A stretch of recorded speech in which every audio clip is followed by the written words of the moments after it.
Hey guys, good evening. Hope you guys are having a great evening. Yeah, sorry for the music. It's I don't know. Alright, we're starting soon. Just gonna post my stream somewhere. Just gonna post it in some Discord. Live now.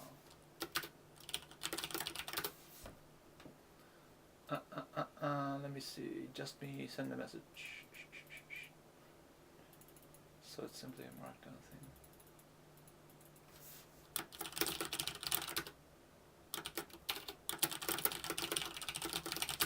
Yeah, I still have to upload the VODs and download them because they take a lot of it takes a lot of work for the VODs to like download them because the VODs are like 10 gigs in size or something. So I have to spend quite some effort in getting them to work.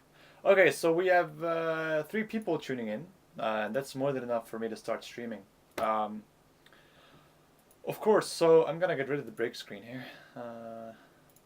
So of course, if you have any questions, any comments, if you want to know anything else, anything in particular, feel free to say hi in the chat. Just say hi, so I know I have some regulars here. That's always really nice. If you wanna just watch without participating in the chat, that's also fine. Yeah, so all right, let's get cracking, shall we? So let's I personally always like to start off with having a goal, like having a goal for the stream. And we first have to kind of think about what is the goal for this stream, right? So I'm gonna zoom in here just a bit. So what is our goal? So what am I trying to accomplish this stream? Okay, so again, thank you all for tuning in. This is the Neural Style Transfer Part 2. So if you don't know what Neural Style Transfer is, Neural Style Transfer, you can always come to me. You can always ask a question in the chat. I'm more than willing to explain Neural Style Transfer again quickly, because I think it's really interesting. I think Neural Style Transfer is really interesting. So we did a tutorial. We did this tutorial, right? In the last stream, we did this tutorial.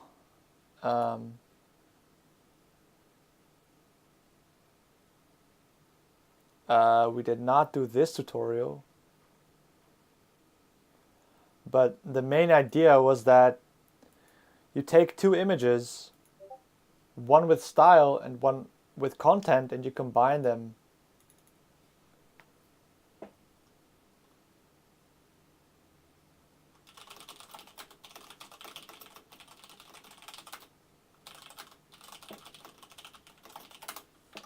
So the idea is that you have two images, one with content and one with style, and then you, in some way, shape, or form, you combine them together to get the content of one of the to get the content of the content image, but the style of the style image, right? So this is what neural style transfer is. Maybe I can put like a small image overlaid or something that people understand what it is. But our goal for this stream is to get like a working prototype. So get a working prototype of neural style transfer. And I'm just going to use standard Python libraries and we're going to figure this out together, okay? So why is this valuable and important? Because finishing projects is important. And it might be really cool to fiddle with the knobs and buttons and see how the algorithm performs, given that our machine is willing. Because we can imagine that the algorithm is really intensive, right? Hey man, hey, just me, bro. How you doing? Great to have you again. Really nice to see a familiar face. It's really nice. I actually had some overnight people who followed me, so thank you so much. Turlin Bomb Bomb, Perky Robot, the Jelly Roger, and Sold Out for Elion. So I want to thank those people for subscribing or following. I have 43 followers now, which is nearing 50. So I hopefully I can end the stream with 50 followers. Hopefully I can provide such good content, machine learning wise, that people are willing to follow me. So Just Me Bro says, I've been doing reinforcement game these days. Awesome, man. Reinforcement, it's a good idea. So let's add that to the potential list of projects, because we have a potential list of projects. Reinforcement learning is another really cool and interesting thing, right? So we did neural networks, we did GANs, we did style transfer. Well, we're going to continue on style transfer. And we did a visualization of neural networks. I personally really liked the last stream. So yesterday, I maybe you were there, just me, bro. I don't recall, but we did. We followed the following tutorial. So we followed the tutorial from Chris Olah. Chris Olah, neural networks, where he talked about kind of like neural networks from a topological perspective. So this is the tutorial. It's called Neural Networks, Manifolds, and Topology, I think. And that was really interesting because it showed that neural networks are just squishing and stretching the space, and then fitting a linear separator or a linear hyperplane in there. And I thought it was a very interesting kind of insight into what a neural network actually does. Okay, so let's get rid of that. And so how will we know if this is complete? Well, I think it's complete if we can combine the style image S and the content image C to create the generated image G. That's basically what our goal is, right? Yeah, it was cool. Of course I missed. Oh, you tuned in at the end, right? If you want, I can, if we have in the break, I can explain it again what we did in that tutorial if you want me to. Just remind me in the break. So any risks, hazards, or potential distraction? No, not really. I mean, we have the internet, we have Reddit, we have our phone, which is this time not dead. That's about it. Is this ambiguous or concrete? So it's quite, of course, it's always ambiguous, but we make it concrete. Because we can always make a better model, right? We can always make a better model, but in our case, we have a solid goal. We want to get a working prototype.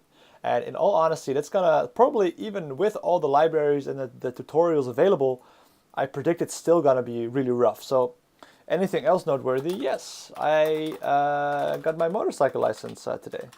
So that's really cool.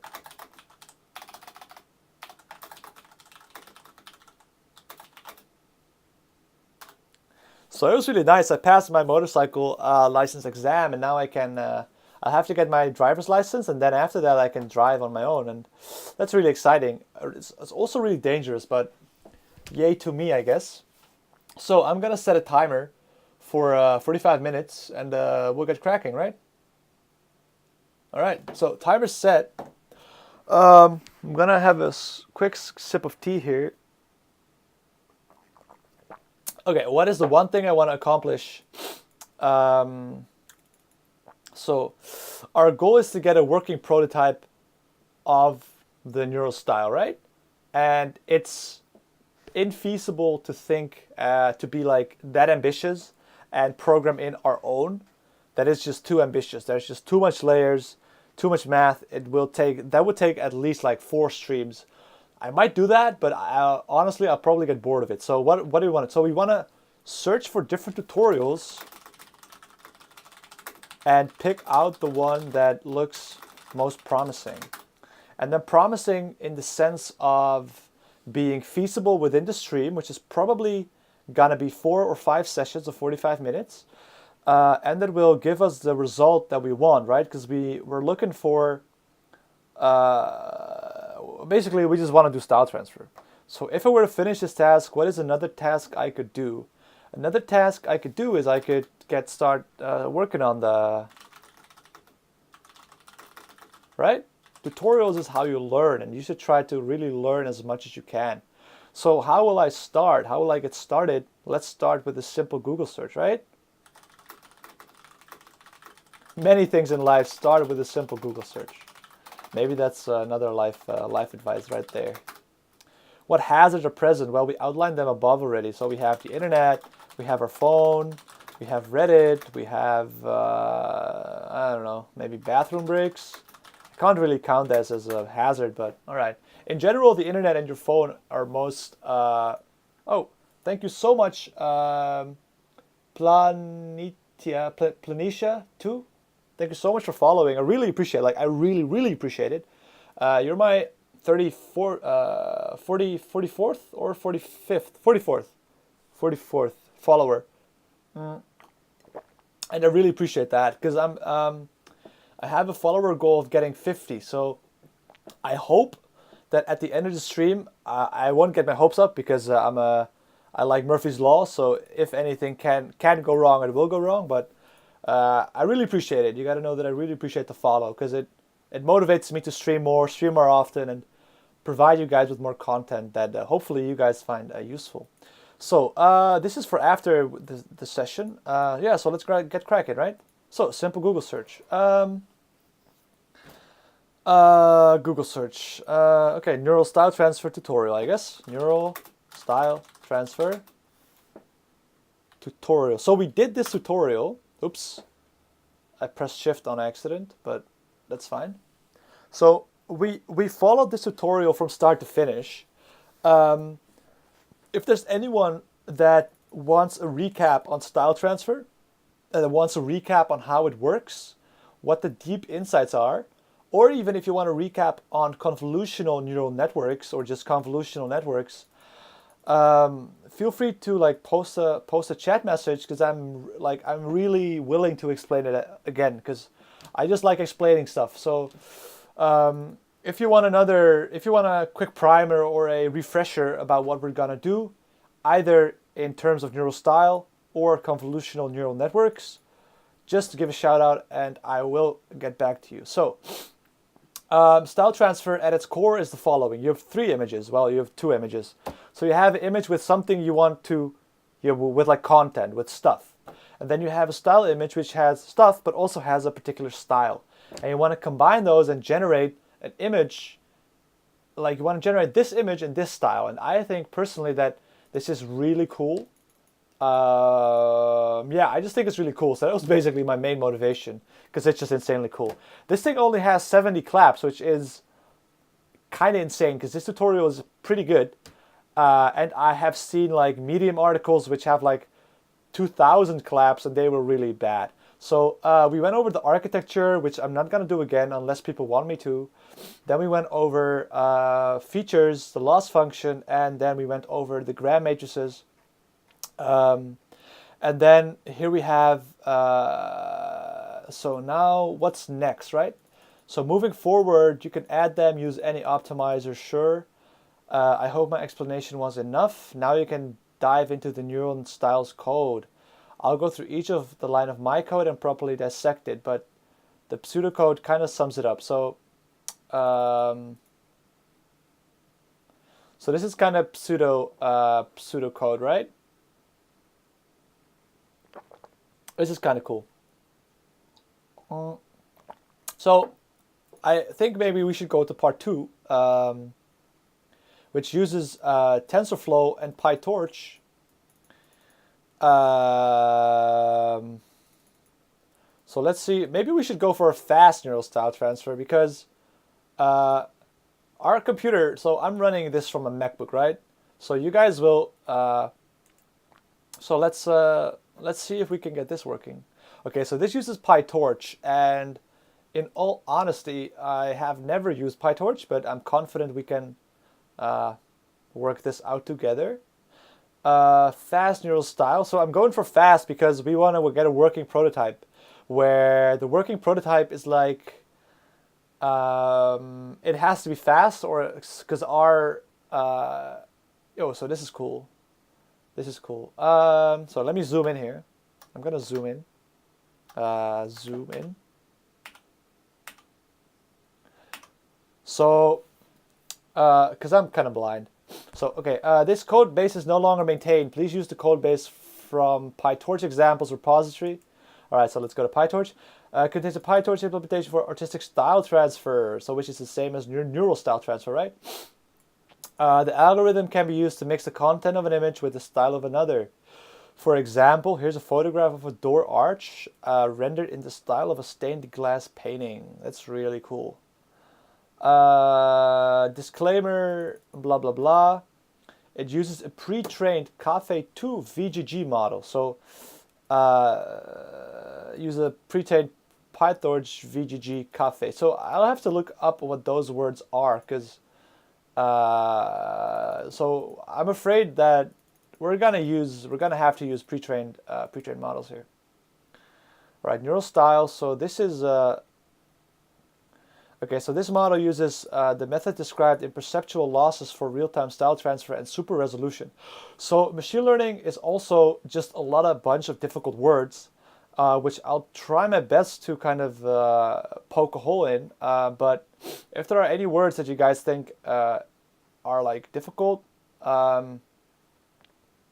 so yeah, I'm gonna pray really hard that my a GPU is not necessary for this, so that's really nice. Regular sized images can be, so it uses PyTorch and SciPy. I'm pretty confident I have SciPy already, but I'm not confident that I have PyTorch already. So let's start by installing PyTorch, I guess. So okay, it uses this model, right? So we are going to use fast neural style transfer. First, I'm going to open some notes, actually. Let's go here. Let's open an iTerm, which should be open. It's not. Then we are going to zoom in. Then we are going to go projects, cd documents, projects.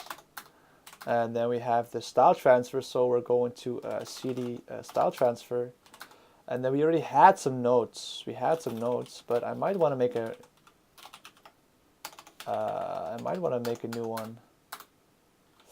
So we started at 20, which is 2 days ago. And this is a bit too much, right? Because we want to see the 80 column line. There we are. So we did a lot of jargon. We did a lot of difficult words, actually. So if any one of you sees a word and thinks, oh, I forgot what this is, let me know in the chat and I'll get back to you. I love explaining things, so let's continue. Okay, we actually uploaded this in GitHub, right? So we did this. We can mark this as done, I guess. We can mark this as done. Uh, so we can make this a nice one, and we're doing this right now. So we're doing this. Okay, we're kind of cheating. We're not going to implement it at all, but we're gonna try and see if we can get a working prototype, and we're gonna get through this together. So I have to install PyTorch, and how do you install PyTorch? Probably with a simple pip command, but we can never be sure enough. So let's Google that real quick. You can also install previous versions of PyTorch, because my prediction is that the moment I try to install PyTorch, it's gonna give me a nasty error because I'm running on an old version, right? So, hey, Greedy996, thank you so much for tuning in. Vohayo, thank you so much. I think you subbed like yesterday, right? Thank you so much for joining in. I really appreciate it. Yeah, wait, where was I? So let's just try to install pip install PyTorch. I'm pretty sure I'm gonna get a nasty error, but we can try. Insecure platform, that's something I often get. Failed building wheel, yeah, failed building PyTorch, right? And now everything crashes. Okay, well, I mean, so our prediction turned out to be correct, so we can update our personal loss function, I guess. So what's the error? So a big part of programming is realizing your errors, right? And looking at them and seeing what you can do. So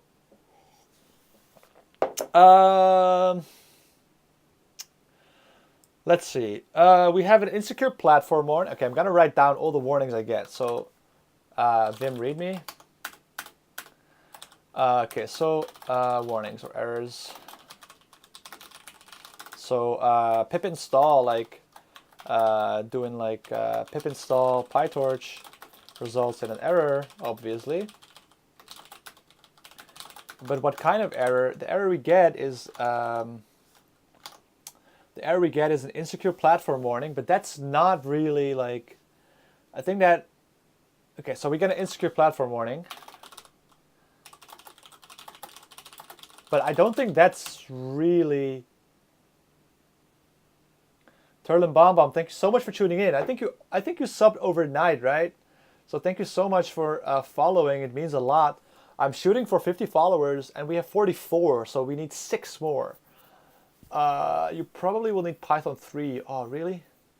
Greeny says, I'm a total noob, but what is the difference between neural style transfer and GANs? Yeah, so let me think about that. They are intimately related, but they are quite distinct, right? So maybe I have an image here. Let me see if I have an image. So style transfer, I'm going to go back to the tutorial. So this screeny is style transfer. So just think of this as style transfer. And again is this. Do we have some nice images?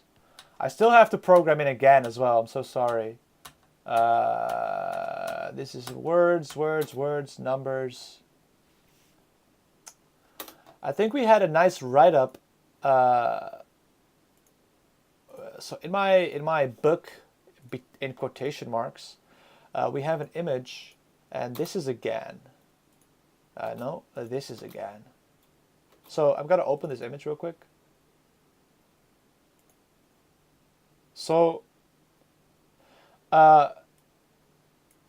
this is neural style. So okay, so let me start with the neural style transfer. So a neural style transfer is an algorithm. So they're both algorithms, right? But a neural style transfer is where you take content from the content image and the style from the style image, and you generate a new image from that, right? So that's neural style transfer. A GAN, on the other hand, is also able to make images, right? So again, like the generator creates fake images over here, the 8, but it does it differently. It doesn't take the style, it doesn't take in a style image. What it tries to do, it tries to learn the distribution from the training set. So in that, you can kind of think of it as a style transfer, where the style is just a training set. So So how a GAN works is that you put an algorithm here which generates fake images, and you put an algorithm here, and this algorithm tries to detect fake from real images. And over time, if you do everything correctly, the generator becomes better and better at making fake images, but at the same time, the discriminator becomes better and better at separating fake images from real images. So those two algorithms compete against each other in such a way that you keep being, and in the end, what you're left with is an algorithm that's really good at generating fake images. Now, how can an algorithm generate fake images? That's another very good question, Mr. Greeny, or Miss Greeny, I don't know. So we actually went through this, so you haven't tuned into my GAN stream, I guess. No, I'm just kidding. Okay, so how can an algorithm generate fake images? It's actually really easy. So an algorithm just takes an input and an output, right? And this generator is like literally a function. It takes in noise, random noise, and it spits out an image. And that's it. Like, there's nothing more that I can explain about this except that the fact that an image is just a bunch of pixels, right? If I can open my drawing pad here. Okay, so I didn't think I would need my drawing pad because I thought we were going to do only programming, but we got a very, very good question, so I'll make a quick drawing over here. And I'll have to get out my drawing pad, so excuse me for just a second. So let's make that black. Oops, I just lost it. Oh, I'm doing something wrong here. So let's put this to, let's say 150. And we can make it black. And I'm just going to get my drawing pad, okay? Alright, so here's my drawing pad. It's big. It's very big. So how an algorithm generates fake images is that you have to realize what an image actually is. Like, an image is nothing more than a series of pixels, right? Like, an image is a 28 by 28. Well, in the data set we're using, at least. Oops, I just dropped something. In the data set we use, the images we use are 28 by 28 pixels. So I also need this, of course. So I'm just gonna plug in. I hope the green screen's still correct, right? Yeah, it is. So so I'm gonna plug in my my drawing pad. Give me 1 second. So an image. So the question is from Greeny, how do we, in God's, how do we generate images using neural networks, or rather, not per se neural networks, but just how do we generate images using machine learning? Well, an image is just a series of pixels, right? An image is a bunch of pixels and if we're assuming that we have grayscale images, we can put all the values between just 0 and 1. So if we have grayscale, we just get values between 0 and 1. Well, technically, okay, so technically we get values between 0 and 255, but we can normalize that to 0 and 1, right? And if you have a color image, it's usually RGB, so you have 3 channels. You have like a redness, a greenness, and a blueness. So what you get here is you just get a grid. You get a 28 by 28 grid of pixels. 28 by 28 is 784, which I've written down so many times I know it by heart now. So you just get like a very long string of numbers. So you get like 0, 0, 0, 0, then you get a 1, then you get a 0.99, and that's an image. So how do you generate an image? You just have an algorithm that takes in noise, and spits out a very long string of numbers, and that's an image. So does that answer your question? I hope it does. So please let me know if that answered your question to reasonable sufficiency. So that's the difference between a GAN and style transfer. But actually, it's a good suggestion because they are kind of intimately related. Well, I don't want to say intimately, but they are like tangentially related. Um, and nobody is telling us that we cannot combine them, right? So I'm a bit I don't want to say crazy, but I'm sometimes I can be creative, and so who says that we cannot combine neural style transfer and GANs, right? Greeny996 says it'd be cool to try and make a GAN out of text like ASCII art. Yeah, that's really cool as well. Definitely, definitely. So yeah, so let's continue with trying to fiddle with, well, trying to fiddle. I mean, trying to install PyTorch.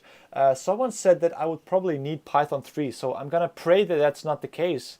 And otherwise, I will need your help to install Python 3. I hope my computer can run it. Maybe I have it already. I don't think I have it. So let's pip install Python 3 and hope the pip gods are generous tonight, which I remember typing previously. Yes, and it does not work at all. So HTTPS, you can upgrade to a newer version of Python. That's what I'm trying to do here. So try doing brew install Python. So I'll sudo that immediately because install Python 3, a password. So I'm gonna download this page. Oh, it's Li Feifei. She's I think like a director or like some professor at Stanford. Oh, running Homebrew as root is extremely dangerous and no longer supported. Oh, oops. Okay, so I should not have done that at all. So let's just type in fast neural style transfer, and it might be interesting. It might be interesting to go through the paper because. So I definitely want to go through the code. I definitely want to go through the paper, just to see like like how it differs, right?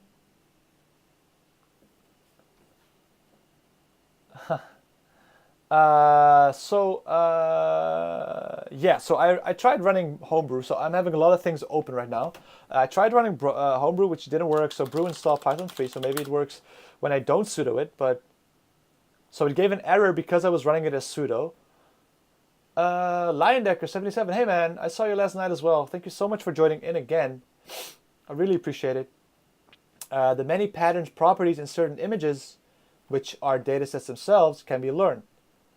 A new image dataset can be produced with similar patterns or properties of those learned previously.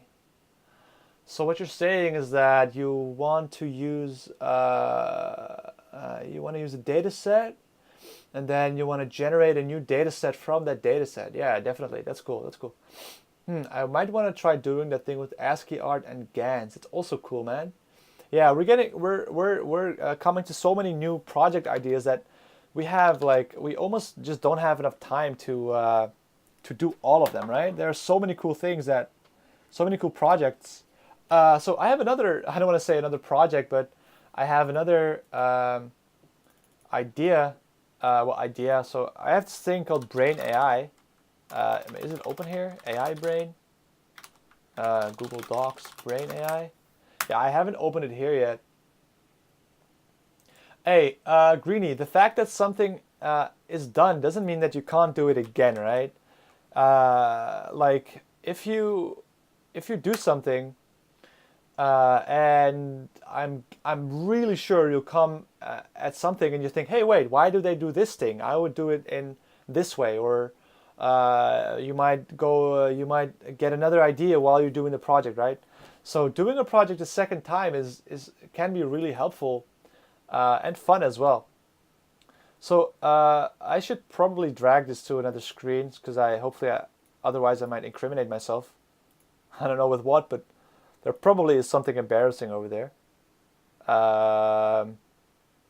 Yeah, maybe I should not show this. Like, I have this other idea about because I'm really personally interested in the brain. And I think that the human brain is really interesting. I think that that is what AI should try to model. I think that AI should try and come to oh, okay. So I hope my stream is still doing well because I'm updating Homebrew, and it's taking, personally, I think it's taking too long to update it. But so I have this. So I might want to share this with you guys or with like Reddit, because I think that the brain is really interesting, and I think that if we want to come to like a real general AI or artificial general intelligence, we have to think about how the brain works, right? Um, and I think that like there we have to start from facts. We have to start from facts that are like rooted in biology, because um, like you can make a neural network, which is actually, it's called a neural network, but that doesn't mean it necessarily represents the network of our neurons like correctly, right? It's a mathematical model. It's just a finite superposition of a finite amount of sigmoid layers or any other activation layers. It's just a squishy squashy machine.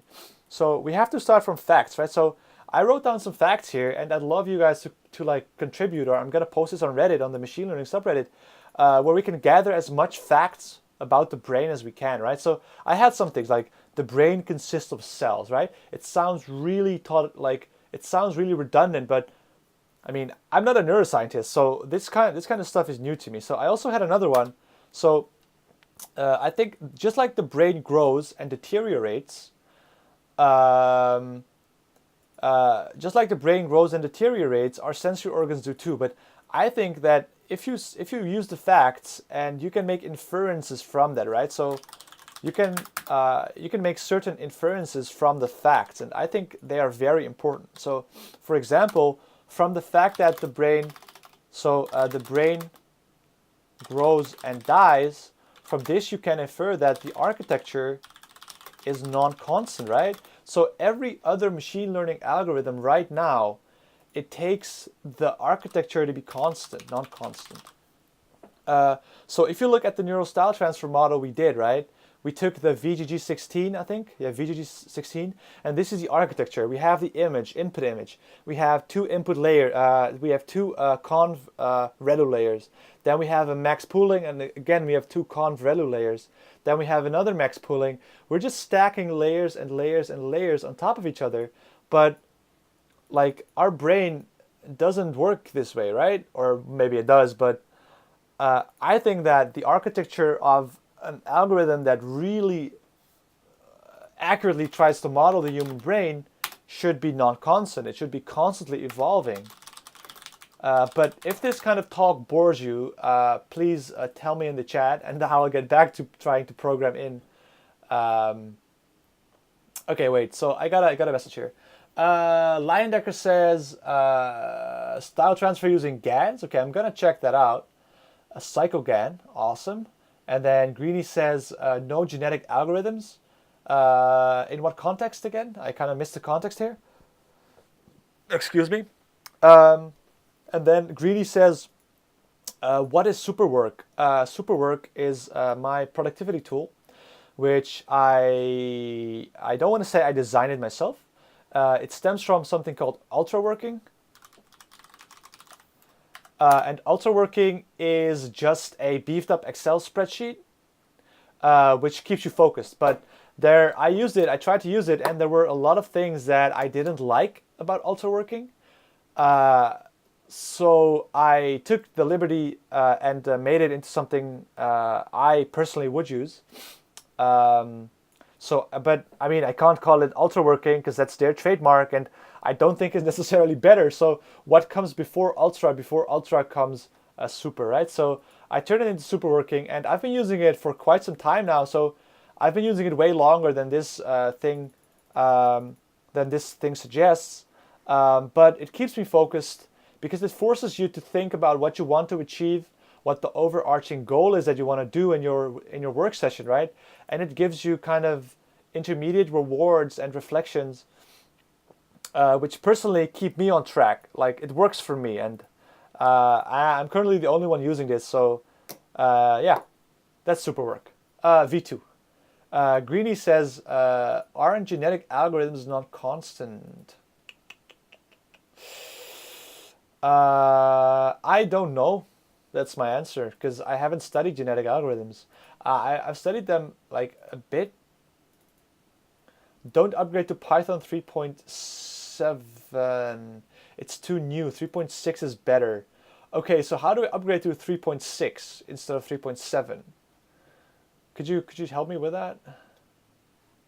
So we had some project ideas, right? So I'm gonna add like genetic algorithms in there because I'm gonna add genetic algorithms. As you can see, we have so much stuff here. All right, thank you so much, Eldritch, for following, or Eldr1ch, but I think it's called Eldritch. Thank you so much for following. You're my 45th follower. I really appreciate it. I'm shooting for 50 followers, so hopefully we can get that by the end of the stream, or maybe, I don't know, this week. So 50 is a goal of mine because then I can monetize my channel. That sounds a bit scummy, right? But there are some books that I really believe in. Some books that are so good that I want everyone to read them, and I'm willing to plug them on my channel. And then if you guys have any questions about the books, then you can ask me about them, and I can give an impromptu like Amazon review, because there are some books that are just so incredibly, that just have such a high return on investment in reading them, that I personally would advise anyone to read them. They are like, the insights and the actionable advices from them are just so good that I think everyone should read them. So sorry, Greeny said go to Python. So okay, let's go to Python, python.org. Let's go to Python. Yeah, my internet is really slow because I'm like streaming, right? So I'm streaming from my Wi-Fi, and I'm doing a lot of stuff at the same time. So hopefully the quality is still good. Okay, downloads or releases Mac OS. So I don't want 3.7. I want 3.6 point. So do I have 63 or 64? Do some processing. That would be great to see some visualization. What do you mean with processing? So I have a. Where can I see the amount of bits I use? Probably it's 64 bits, right? Yeah, it's a really bad computer I'm streaming from. I'm so sorry. So let's download this one.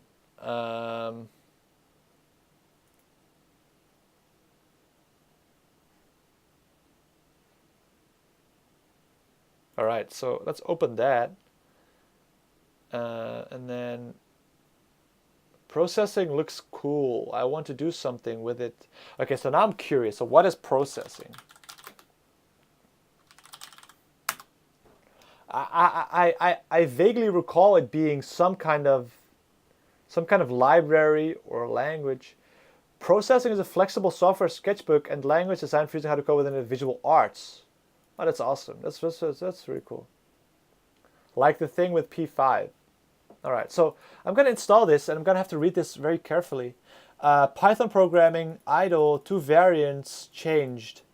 Oh, yikes, Mac OS. I have 10.10, right?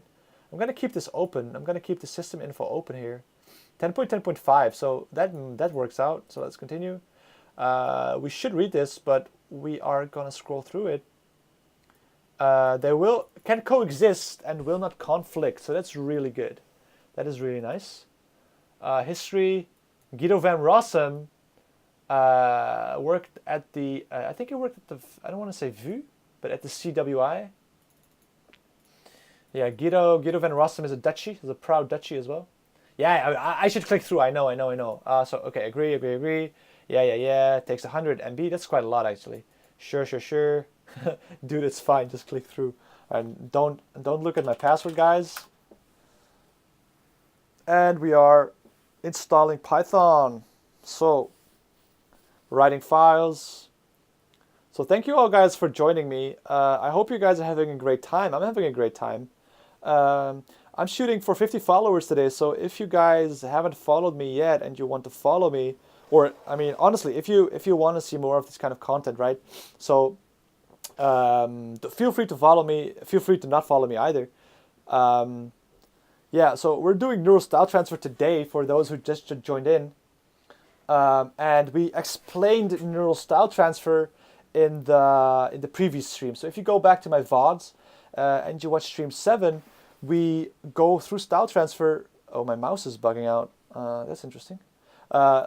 We are in the previous stream. We went through style transfer like from start to finish. So we did like a whole summary on style transfer, and we did a summary on convolutional neural networks as well. So we wanted to do style transfer yesterday, but then we figured out we needed confidence as well. So then we studied confidence, and within 6 or 4 hours, I don't remember how long the stream was, we were able to get a working understanding of convolutional networks and neural style transfer. So if there are any new viewers and they want like a quick explanation of style transfer or whatever, or any other algorithm, or if any other questions, like don't hesitate, just post it in the chat, and I'll try to get back to you. Okay, so again, I hate Medium because I click everywhere, and then I always run into this problem. So let's hit back here. Greedy says, do you use Spacemacs? And my answer is no. I use regular Emacs, but I changed the color scheme in such a way that it really resembles Spacemacs, right? So no, I'm a Vim guy. Well, I don't want to say I'm a Vim guy. I see Vim and Emacs as tools, and they are tools, and they are really good tools, and both have their applications, right? So I've been using Vim for 4 years, like seriously, and I've been using Emacs for like I think half a year, but not seriously. So I use Emacs because it has org mode.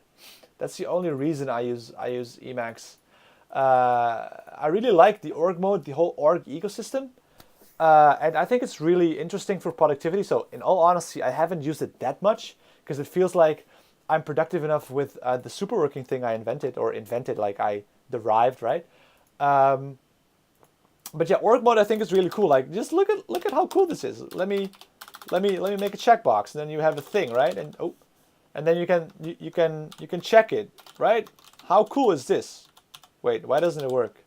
It should be an ordered list, of course. List. Right? You can check something. Like, how cool is that? Like, honestly, like, I don't know. I just think it's so cool. Like, you can do this. You can do like 1 out of 2 like this, and then you have another thing. Like, let me see if I can do this. Another thing, and another thing. So you can check this, and then it updates. Right? And I just think that's really cool. Huh. Hey, dude. Hey, Alinthon. Thank you so much for joining me. Wait a second. I just installed Python 3.6. So, Python 3.6 was installed. You can download a current set by double-clicking the install certificates. The Finder window. See the README files. Oh. So install certificates.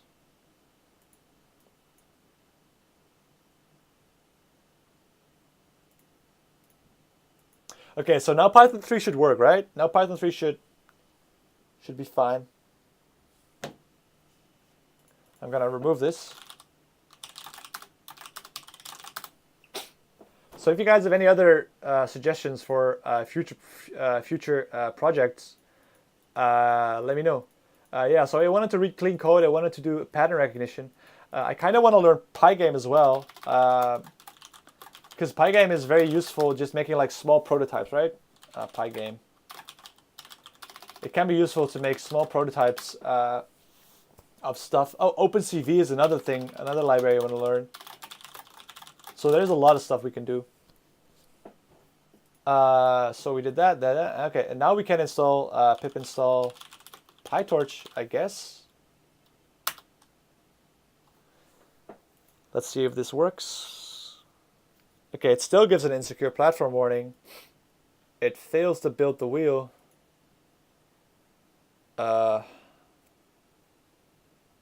You should install PyTorch from... So... why PyTorch? Because, okay, so Leyendecker says deep reinforcement learning. So sure, I'll add that to the list. So deep reinforcement learning, which is really computationally intensive, right? And then Alinton says Sudoku solver, solver in Prolog, exclamation mark. All right. So why do we want to install PyTorch? Because I saw a tutorial. No, I mean this GitHub repo uses PyTorch. So that's actually the kind of the reason I wanted to use. It has 6,000 stars, so that must mean it's good. So it uses PyTorch. So I want to install PyTorch here. So let's see if we can get that working. So we installed Python 3. So Python. Oh, yes. So this works. So print hello world shouldn't work. That should not. Yeah. Okay. So it's now I think print hello world, right? It's a silly parentheses. Okay. So that works.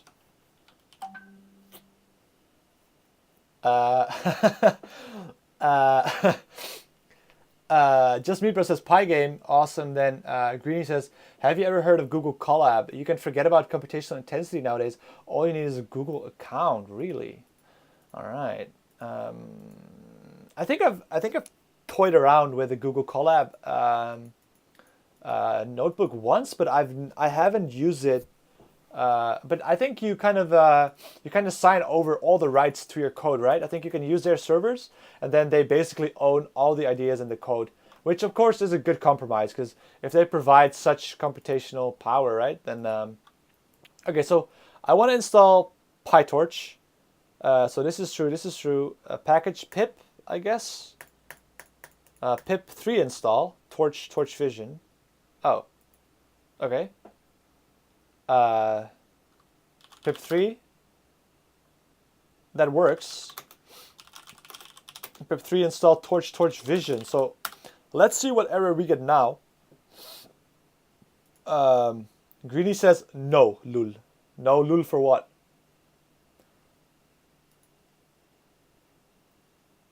No. No, just a simple no.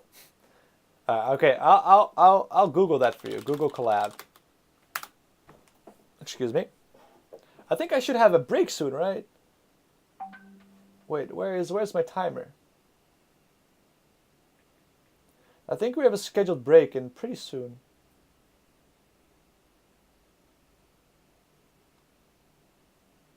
Yeah, so we have 3 minutes left. It seems that Torch is installing actually.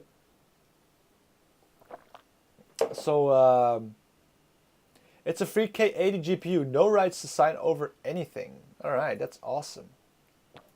So thank you so much for tuning in, everyone. I really appreciate having you all. I'm having fun. Hopefully you guys are having fun as well. So the goal is to eventually... Oh, all right. We have exited without an error message. So that is always exciting. Yeah, so we have 3 minutes until we have a scheduled break because I need to stretch my legs and get some new tea. But what I want to do is I want to quickly, just very quickly, gloss over this paper and see what the differences are. I should get Nightbot. What is Nightbot? I think it has like, it says like, I think it has stuff like uptime, right? It has stuff like uptime and, but I don't know what else it does.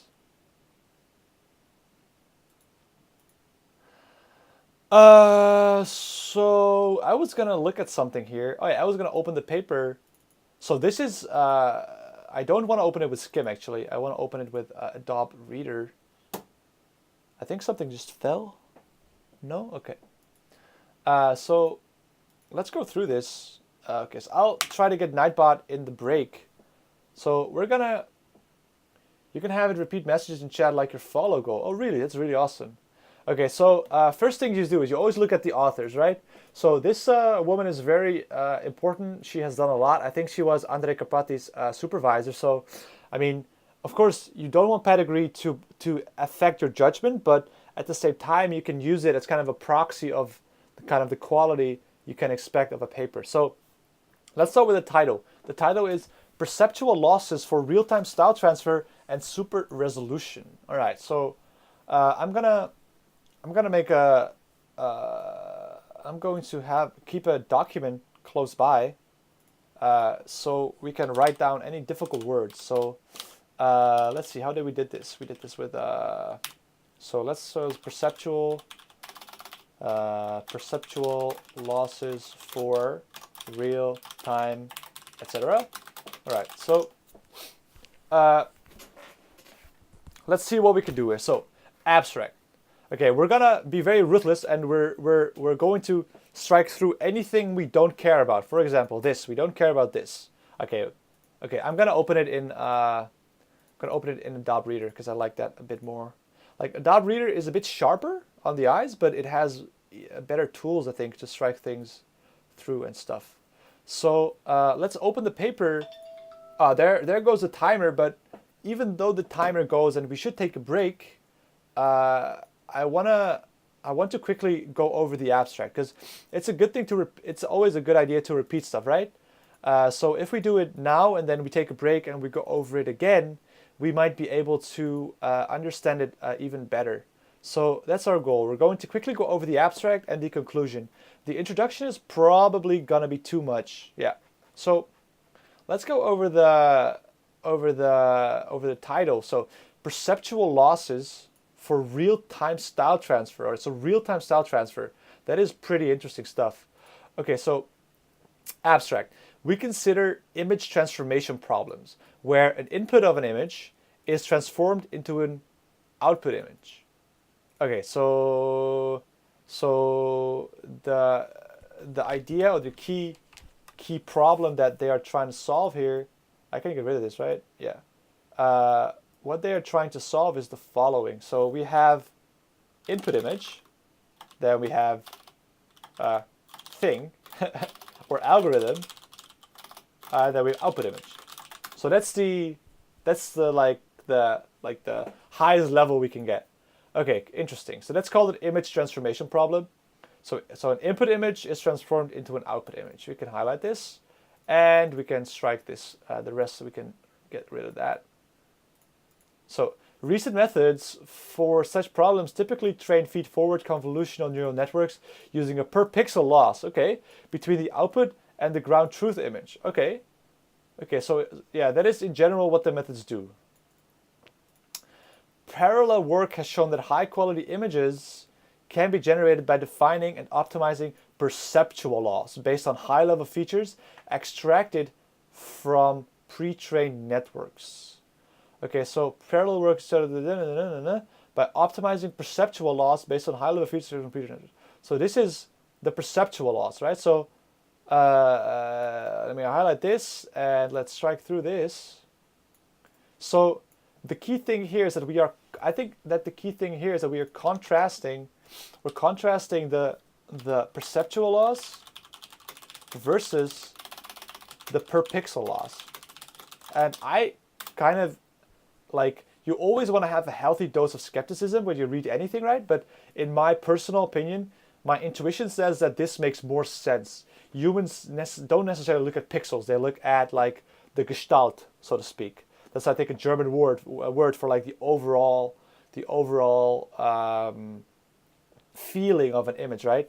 Your eye doesn't care whether a black is 1% blacker or whether the yellow is saturated 0.1 more, right? But that does result in another pixel value which has to be optimized over and over again. So we're working with perceptual loss instead of per pixel loss. That's fine. There should be a hyphen here. Per pixel loss, I think. So we combine the benefits of both approaches, interesting, and propose the use of perceptual loss functions for training feed-forward. So we are going to use feed-forward networks, which are standard, but we use perceptual loss functions. So that is interesting. So we combine best of both worlds. We don't, oh, that's a misclick. We combine the best of both worlds. For image transformation tasks, sure. Okay, so we can say that this is an image transformation task. Image transformation task. Let's call it ITT, I guess. We show results on image style transfer is trained to solve optimization problem proposed by Gatti et al. Have we read this paper? I think Gatti et al. Is the original paper, right? I think that's this paper. Yeah, Gatti et al. Uh, 2013, I think. But it has no year. So let's go back to the year. Gatti. So I think it must be the first one or the second one. Kind of sloppy that they don't have a year. So it's either one of these. So I'm gonna download this one as well. So let's head over to Google Scholar here and click. Okay, maybe I can do that later. Maybe I can do it now. So we can download this, and then we go back to the abstract. If my computer is willing, we go back up. Okay, so we show results for image style transfer. Sure. It's not sure. It's cool that we read that paper, but we're not too interested. Compared to the optimization-based method, our network gives similar results qualitatively, but is 3 orders of magnitude. So that's a lot, right? That is like not 10, not 100, but 1,000 times faster. So that is like really. So it gives qualitative results, but it's 3 orders of magnitude fast. So this is really important, right? Or at least I think it's very, very important. So qualitatively similar results is based on our eyes, right? So we also experiment with single image super resolution pictures where replacing a pixel loss with perceptual loss gives visually pleasing results. Sure. I don't think that we're too interested in this thing, so let's get rid of that as well. So we can style transfer, super resolution, deep learning. Yeah, so what is exactly deep learning, right? So I'm gonna have to Google that as well. So let's cross compare the pictures. Let's cross compare the pictures real quick. This is a tennis player that, oh, I actually saw this image. We saw this image, right? In the original style transfer paper. No?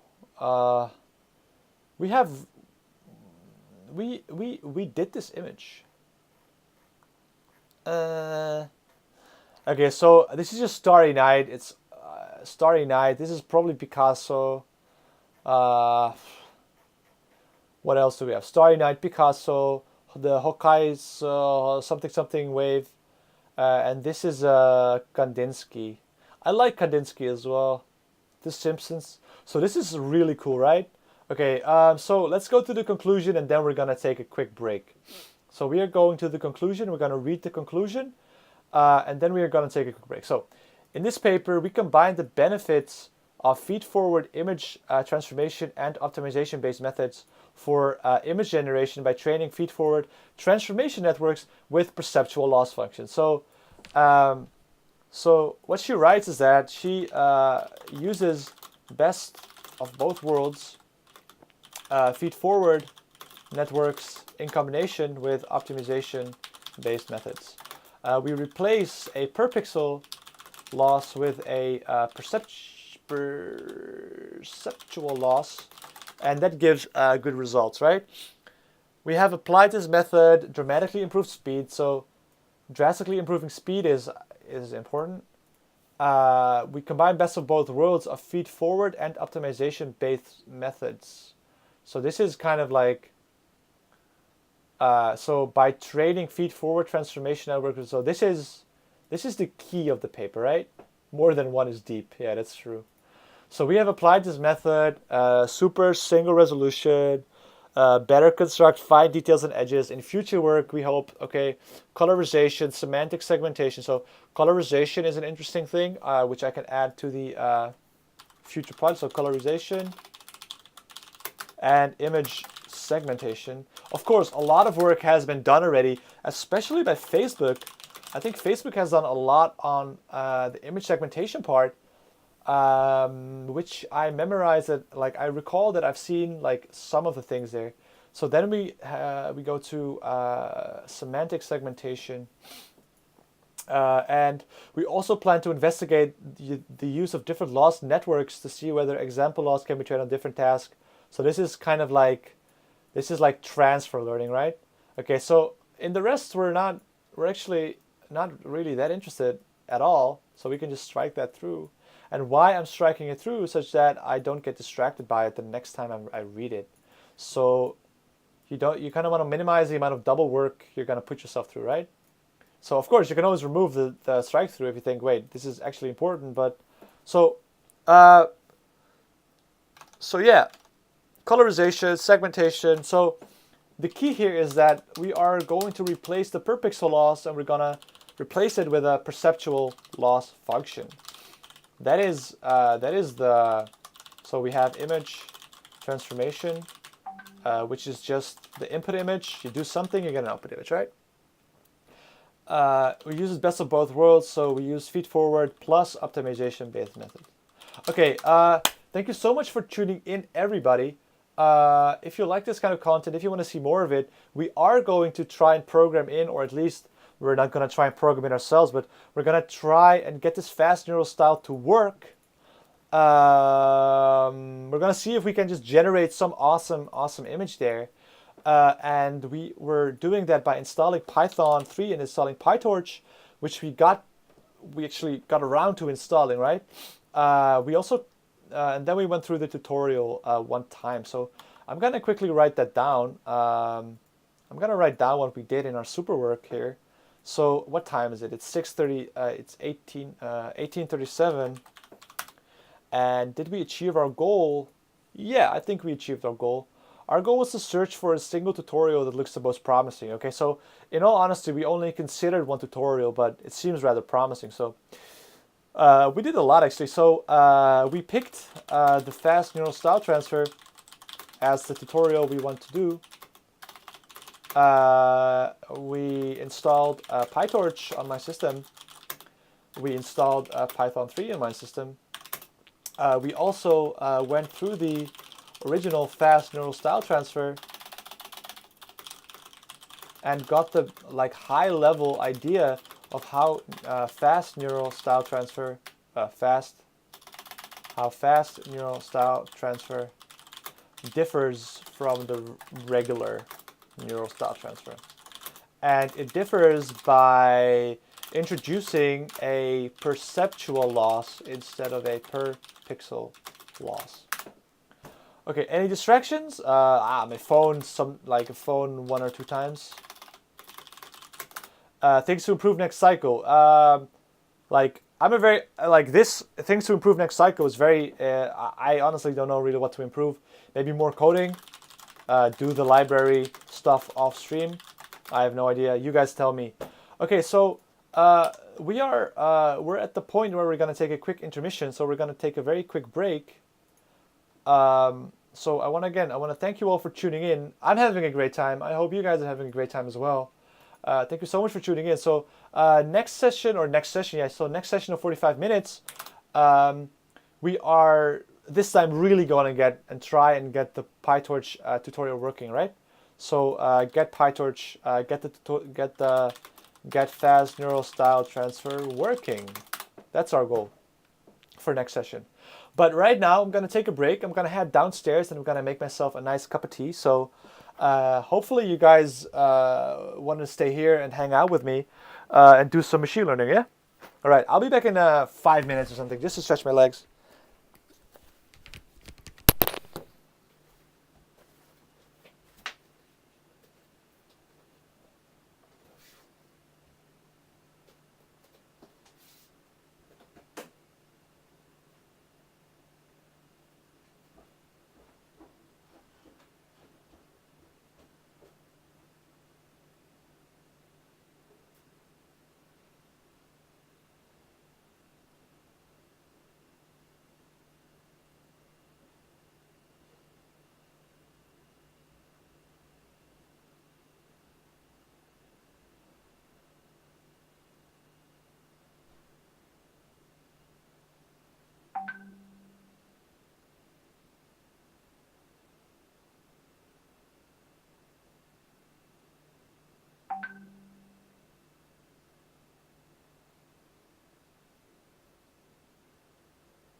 So there I am again. I just gotta pop in a tea section here. Some nice and green tea. Alright, so of course I'm pretty sure I dropped some viewers, but thank you so much for those who are still with me. Thank you so much for joining in. So what are we doing today? Like neural style transfer, yada yada yada. We were working on installing the libraries, and I wanna kind of I unpaused the stream and I'm back right in time. Yeah, I should actually take like a 15-minute break, but then I'm pretty sure every one of you would leave. So I'll start the timer again and let's get cracking again. So timer is started. And okay, so what we want to do, we want to say I were to finish this task. What is another task I could do? Well, I could dive into the code maybe. Maybe I could write up about neural style transfer.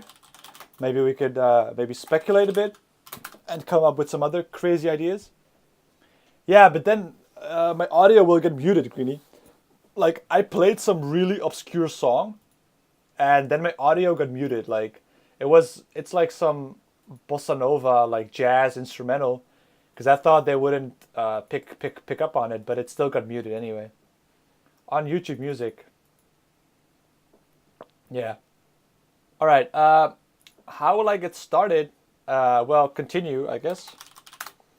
And then what hazards are present? Well, the standard, right? Internet, phone. That's it, I guess. So let's get rid of this one. I kind of want to go. What is CBRD in GANs? I have no idea what that is. So I'm gonna Google that for you. So CBRD in a GAN. Could you be more specific? Because I honestly have no. I did not see that. This is all Dutch stuff, so I'm sorry.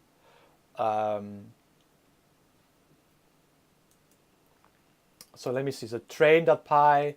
I'll open it on this side. I have it on this. So we have Oski Art Deep AA. Wow, it has almost 1,000. And then you're looking at the train. Oh, that's really cool, actually. That's really cool. Okay, so let me see. I actually posted my stream, I think, on Reddit.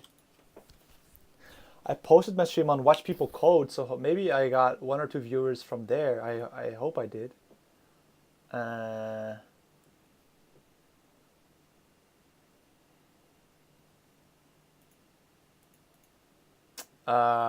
let's see. You add a question about terrain, right? So you're wondering what CBRD is. So I'm gonna Google that, or CBRD. Define CBRD. You have 14 viewers, man. Yeah, I mean, I have so little viewers. It doesn't matter anyway. So I think that's just the model, right? Is it the model?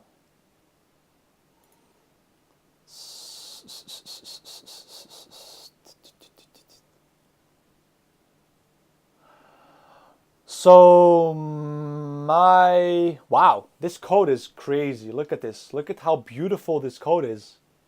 Wow. Sorry, but that is really pretty code, don't you think? Look, it has two like that is some nice. That looks like readable code. Wow. That is crazy. Hey, Nexus Rudolph. I don't think I've seen you before, or have I? Maybe my memory isn't that good. Okay, so is there any paper? Is there like a paper we can... does he have any... do you think he has any paper or PDF where he writes up the model? Because in my view, what he's doing now, so he's defining the CNN, right? And he takes the input, and this is like... So you have... thank you so much for the follow, Nexus Rudolph. Wait, is it Nexus Rudolph? Yeah, thank you so much for the follow. Right in time for Christmas as well. You're my 46th follower. Oh my god, I forgot it again. Oh, thank you so much for reminding me. Yeah, I'm just too. I just want to get back into it too quickly, right? Thank you so much. Uh, I'm gonna I'm gonna type that in super work that I forgot it again, because this is like the fifth time or something. It's almost becoming a meme at this point at the BRB screen. Uh, okay, so I think D stands for decoder, so convolutional decoder. Is that possible? Uh,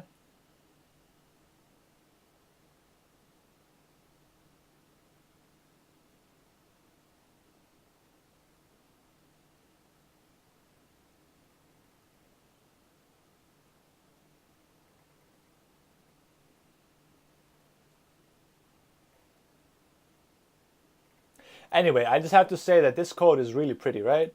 It looks so readable. Um, so if name is main, so if we run it, we run train without any arguments. So we run train. We go to train. We set all the parameters. So we run 256 epochs. We have batch size, input shape, which is hard coded, but okay. We set a learning rate. We have a data path. We have an image directory. Then we use pandas to load it. Then we have the characters, print, num, label, the input size, slide one. Slide one is probably the slide one. Why does he put slide 1 to 1? So we have train test split, generator, train generator, batch generator, build model. So we build the model. The model is the CNN. Model compile. So what is the compile? Model is CNN, and then so what thing is he using? From Keras. So he's using Keras. So we import dense activation reshape dropout input batch norm. We also import concatenate conv2 max pooling to the add flatten Gaussian noise. I'm not sure why we're using Gaussian noise. The details of network structure MC GANs used in tab 1. The layer conv are represented by CBD indicates the dropout is applied. The number of parentheses indicate the number, size, stride of the convolution. Filter sequentially. In addition, leaky ReLU is used in all ReLUs of encoder and discriminator. Oh, it stands for discriminator then? Yeah, we should have probably read the docs. You should have probably read the docs here. Data model, data, sample output.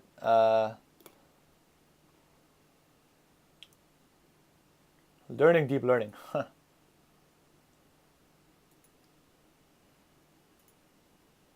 All right, so let's get back to the neural style transfer, because that is our goal, and we don't want to get too sidetracked here.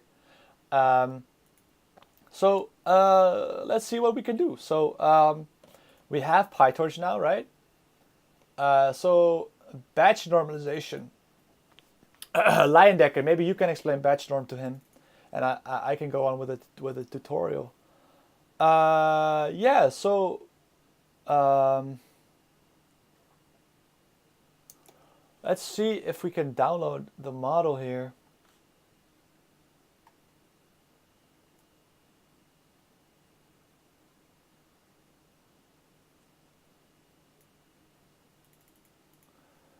How do we, so pull request issues, so 82 issues.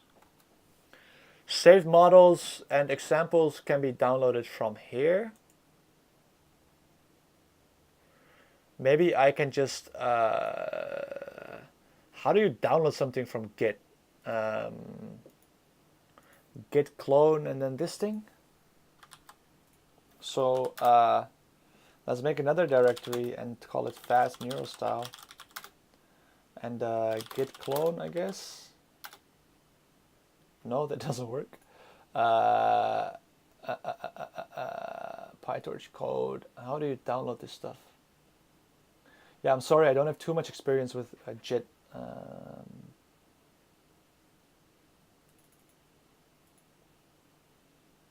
There should be like a download button here, right? So like download this.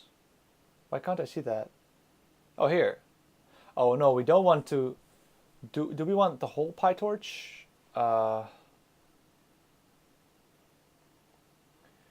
Do we want the whole PyTorch or not? Or is this just PyTorch examples?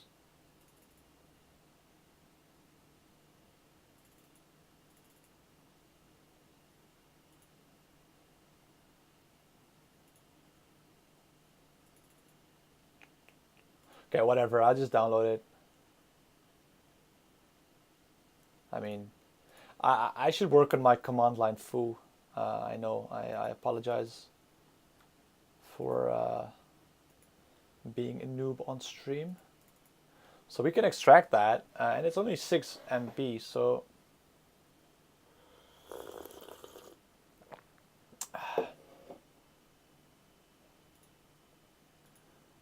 let's take this folder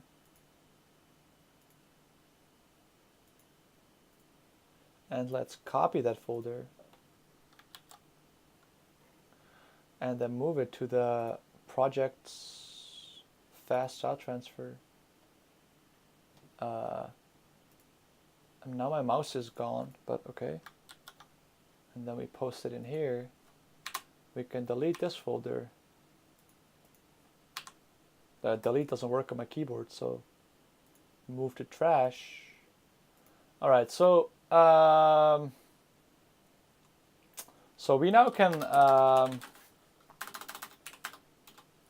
so let's go to CD fast examples, right? So my computer is slowing down, like all right, so we can go CD fast, neuron style. What do we have? So maybe if we go to Vim, download saved models. Sure. So what does this do? We have torch, we have OS, we have zip file. We unzip if name is main. Download this file, unzip, and then hopefully it deletes the file as well. Maybe not. Sure. No module named torch.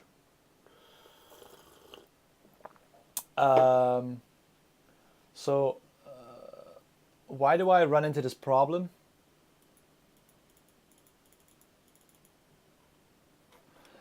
No module named torch utils.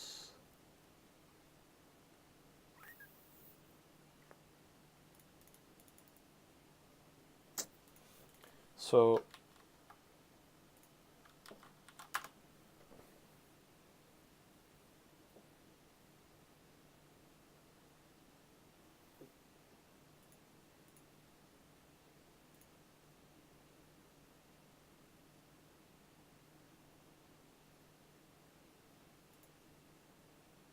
did I pip or pip3? I think I pip3, right?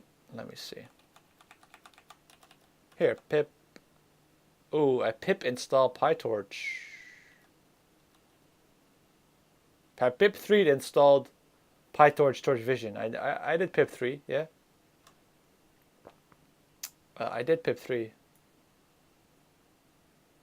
But I don't know, why doesn't it work? That's weird, right? I think it should. So if we go like, I did. I'm pretty sure I did. Like if we scroll up the pip, so if we go to Python 3 and then oh yeah, of course I'm not running Python 3. Of course. So if I now import torch utils model zoo, this should work.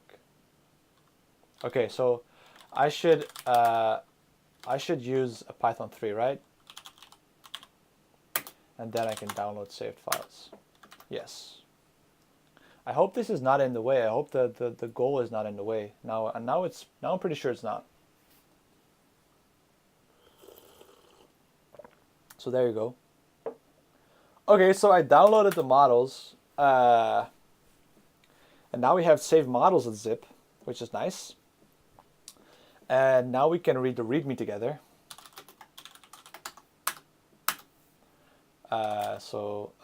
This repository, oh, it's it's not at 80 line.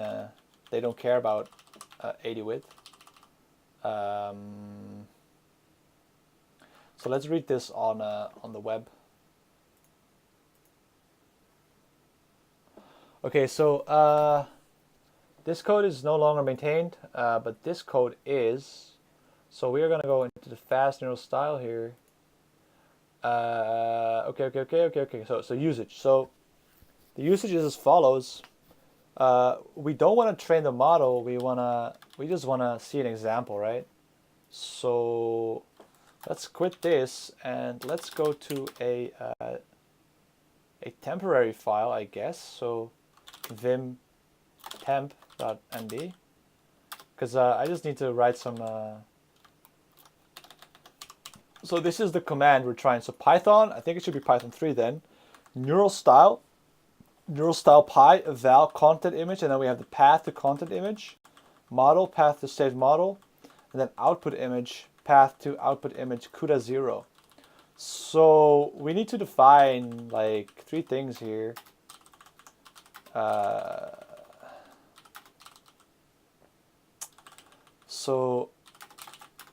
Let's see where our models and stuff are. So we are inside of the fast neural style right now. So the saved models, we actually unzip that.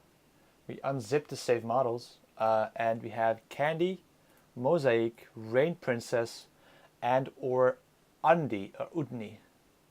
Okay, so path to so if we look at the current working directory, we are in the. I think we're gonna have to. No, we are in the correct directory. So we can just type images. We have images already. So output images. Okay, so that's. All right. So let's look at the style images. Okay, that's cool. Oh, this is nice. Rain Princess. This is an oil painting, actually. Then we go up 1. Maybe we don't go up 1. Mosaic. Well, that's pretty. Then we go Candy. Okay. So those are the pre-trained models. Then we have. Oh wow, that's cool. That is really cool. Then we have the Rain Princess, right? Which works less good. Hey, do you guys notice that like kind of some of the features stay the same, right? Like that's funny. I hope no one has epilepsy. It really captures the essence of the image, right? Okay, so content image is amber. All right, so let's see if we can get this to work. So content image, then the path is gonna be images, content images, amber.jpg, right? Then the model, path to model is saved models. Then let's take the mosaic.pth. I really like that. And then, hey Stauk, nice to have you here, man. Really appreciate it that you're dropping by. It's always nice to see you. And then output image. Let's go for output images, and then we say temp because it's a temp, right? So now let's stitch this together and pray for the best, right? Wait, I'm gonna keep it like this. I'm gonna copy this. Now I'm gonna stitch it together. All right. So what we can do now is pray. So let's hope it works. All right, here goes nothing. Okay, so okay. Oh, look, I was gonna say I'm gonna press the the enter key, but we didn't even need to press the enter key to get an error. So I made a mistake. I made a mistake in the. There's no such file, or I didn't copy it properly. So copy this. So right click, maybe. Okay, copy this whole thing, right? So copy. I think you can run bash commands from. So I'm copy pasting the wrong thing here. How do you copy inside Vim if it doesn't work? You know what? I'll just open this with text edit. Like it doesn't matter that much. I think you can like run you can run bash you can run terminal commands from the you can run terminal commands from Vim, but okay. All right, so I'm gonna press enter in 3, 2, 1. Look, we got our first error, guys. So let's see. Error, file not found. Images, content image, amber.jpg is not found. So, images, content images, amber.jpg is not found.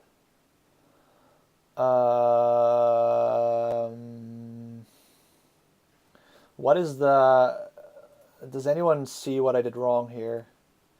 Because it looks like me that it does exist, right? So, in what directory are we now? We're in the fast neural style directory, and we want to run Python 3, but the directory doesn't exist.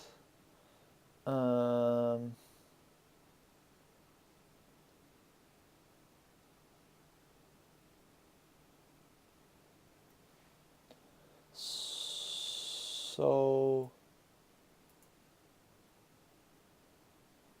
it says args content image, right? Utils load image, args content image. And then it says file user documents project 3 example fast neural style utils py library frameworks Python 3.6 image.py open built-in file image. It says no such directory found. So images content image just doesn't exist. So I know that you can type get info and then you can copy this, but there must be some typo I made.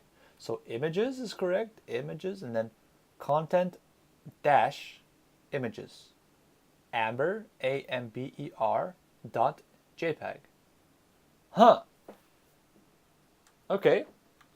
I don't know what is wrong with this, but let's try again, shall we? So, or should we post the whole path? That would be a bit overkill, right?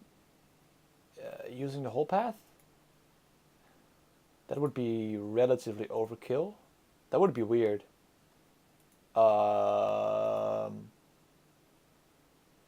Put the full path in. Really? I need the full path? That seems silly to me. Oh, no, wait a second. That doesn't seem silly to me. Wait, I think I have a note here that Python uses relative paths. I think I wrote that down some... I think I had this problem before. I want to run the command. Okay, let's just try. Let's just try with the whole path, right? So we have the content images, and then we have amber.jpg. So that's the whole path for the amber image. Then for the saved models, we are going to use the mosaic because I think that's the most beautiful one. So we're going to use the mosaic.pth. And for the output image, we want to put it in here. So we're going to take that info and we are going to put like a tmp.jpg there. So now I'm going to go back into Vim and edit this file. I know, crazy stuff, right? I'm going to go back in Vim and edit this file. I should not have opened MacVim. I can just open it here, I guess. So let's go to Vim TMP. We have, so now it's nice that I copied this, so I can just put it down here. And then we can, this is the content image, so we can paste that over there. This is, no, I want to keep this as well. So we can put that, we can put it there. And then we take this, we can put it here. Take this, and we put it there. So this is a nasty, nasty, nasty formula, or formula. There should probably be some more Pythonic way of doing this. I'm pretty sure. But yeah, so I want to just get this working. So we have this ugly, ugly, ugly expression here, and we're gonna run it, and we're gonna see what error we run into, right? Are you guys ready? I'm sure it's already. So what error shall we run into today? And now we wait. And now we wait. The longer we have to wait, the better the sign, right? The longer we have to wait, that means it's working. And if you guys are gonna hear my fans, if you're gonna hear them whirring like woo, that means that it's working even harder. So in the meanwhile, I'm gonna beg you guys to follow me again. So please follow me, please like, subscribe. No, this is not YouTube. Following is enough actually. I really appreciate the follows because that means that you guys care just enough to click a button, right? But if you follow me, you will see when I get online. And it just gives me some great feedback that what I'm doing is I got to go. See you later. All right. Thanks, LionDecker77. Thank you so much for joining me. I really enjoyed having you. It's very nice to have a familiar face in the chat. Hopefully you'll tune in to the future streams. Oh, what GPU do we have? Yeah, boy, I have like this. I'm working on a MacBook, so yeah, this is this is the rig I'm working on. I'm gonna take off my headphones and I'm gonna listen to my fans. Yeah, they are spinning up pretty loudly now, so I'm afraid you guys will have some interference with the fans because, I mean, just the fact that it hasn't errored yet is good, I guess, right? The fact that it hasn't errored yet, it does say it's fast file transfer, but we kind of have to. Oh shit! Wait, no. Set it to 1 for running on GPU. No, so we put it to 0, right? Yeah, CUDA 0. So we're running it on the CPU. So the stream's gonna go really slow now.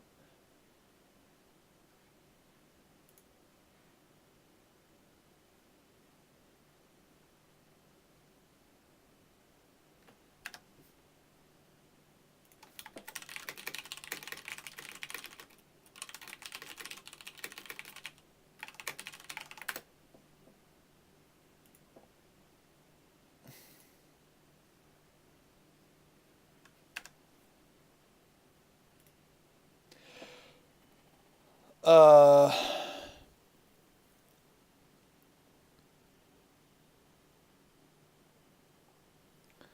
okay, so I'm gonna try and exit.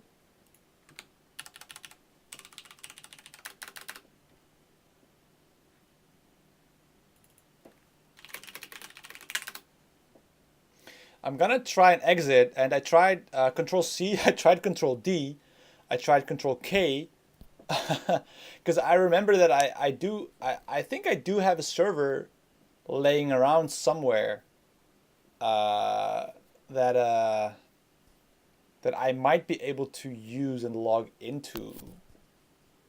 So that of course would be really awesome. It's Ubuntu, so I might have to install all the packages again.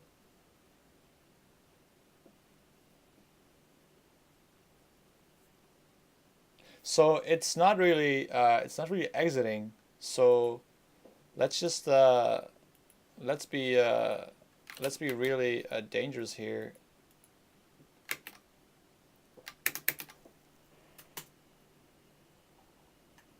How the hell do I exit this now?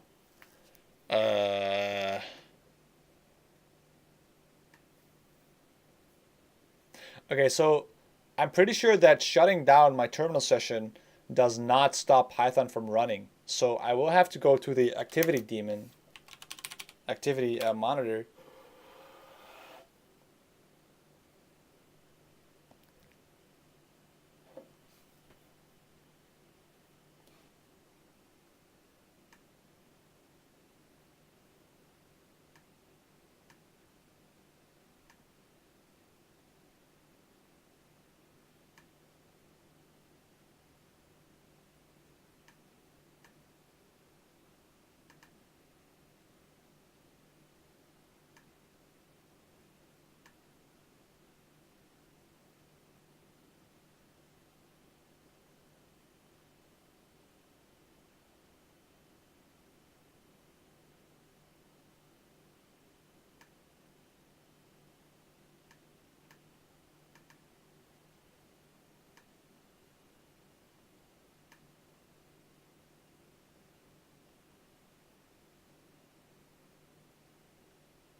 Yeah, so I'm truly sorry for the interruption. I'm frying my computer right now. So I'm trying to force quit Python, and hopefully it's done now. Yeah, so I'm really sorry, guys, for the interruption. So hopefully you guys are still there with me. I kind of froze my own computer. I don't think my MacBook is quite. I mean, it's a tough machine, but I don't think it's that good enough to. You can open a console. So Stoke says you can open a console and type PSA grep software and kill it with a -9 PID number. That's a good idea for future sessions, right? I'm gonna write that down because that is stuff I should know, I guess. Or so I exited my. Yeah, you probably don't want to run learning on this one, no, right? So let's go to a CD project, CD documents, projects, and then we were on CD 003 style get trial, CD, so CD 003, right? Wait, why are we, okay, so CD documents projects 003, and then CD, let's go to README, vim README. Okay, you can hear me. Yeah, my computer is still having a lot of, so wait, I'm gonna just write down what Stoke said. Stoke said ps-a hyphen or pipe grep software and then kill with kill and -9 and then PID number. All right, interesting. So the image should come back pretty soon.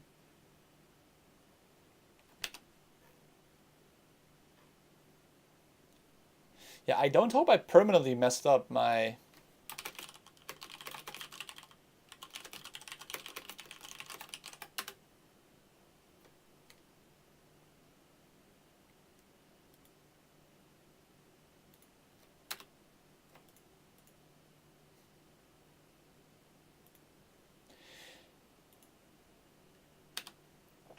Okay, so so what we learned was that doing this kind of neural style transfer on your own computer is a bad idea, right? But but I might have a sneaky server laying around somewhere. I might have a sneaky server. So I'm gonna copy this. Oh no, I can only do that from my other computer. Okay, this is gonna be really hackish. So what I'm gonna do is I'm gonna run this server on my other computer, and I'm gonna team view into that computer. Uh, so let's hope it still works.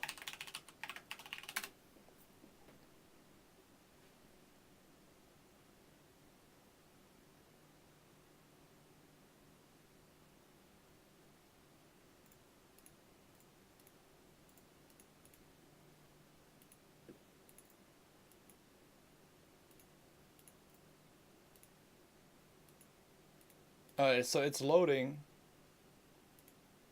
Here's a link. 10 kit how to kill a process in Linux.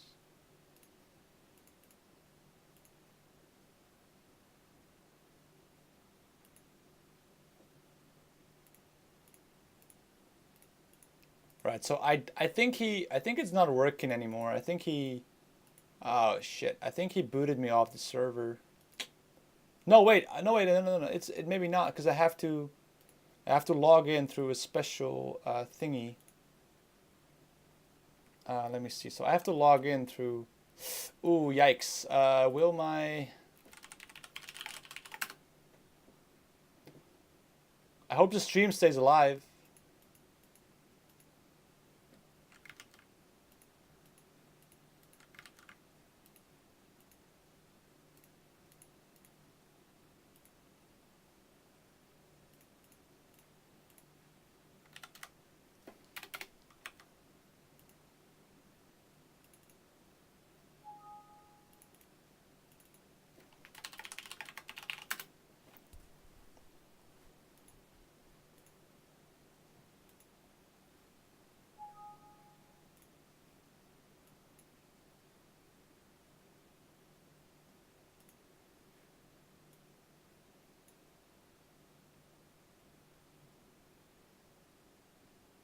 Okay, so we are in the server actually. So we might have some success over there, which is really cool. So what I'm now gonna do is I'm gonna team view. Gonna team view you guys into that server. And I kind of hope my computer is able to handle all of this. Okay, so to do that, I'm gonna shut Photoshop down. Do we want to save it? No. I think I might shut Chrome down as well, because Chrome is quite the resource hog. I'm gonna shut down Chrome, and then no, don't look at my password. You guys can't see that. And then you can get access to my computer. Awkward. So I wanna connect. Okay, so tell me if this is like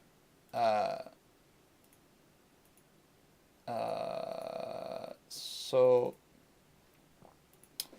ZP. So so tell me if the stream is still okay as of right now.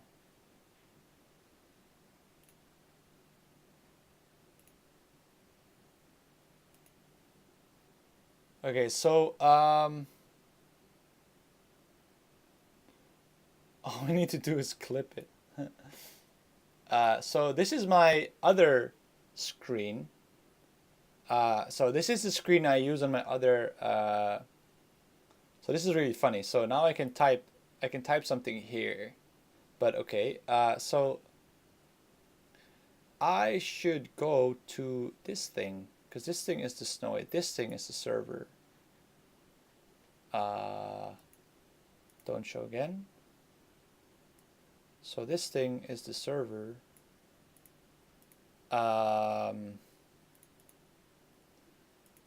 And we have.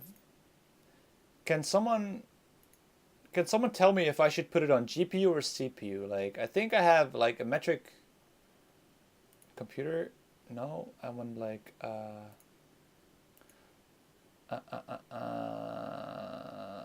let's see. Hardware.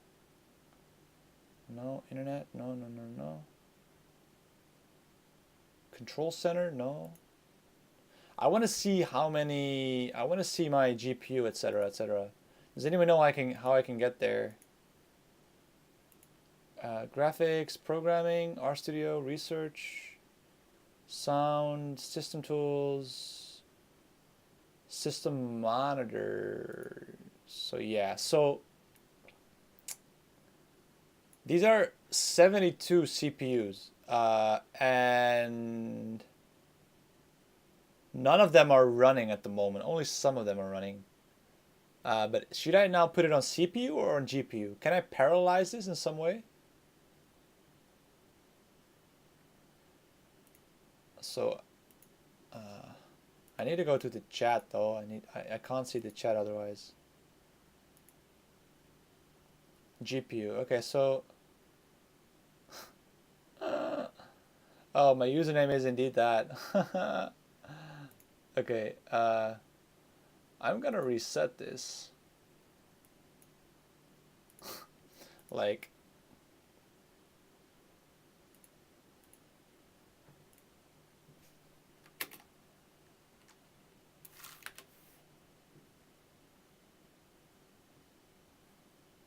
it keeps popping up on this screen, right? So can I maybe not put it on that screen? Okay, wait, I'm gonna, just to keep myself safe, I'm going to put up the break screen. Then I'm gonna open TeamView.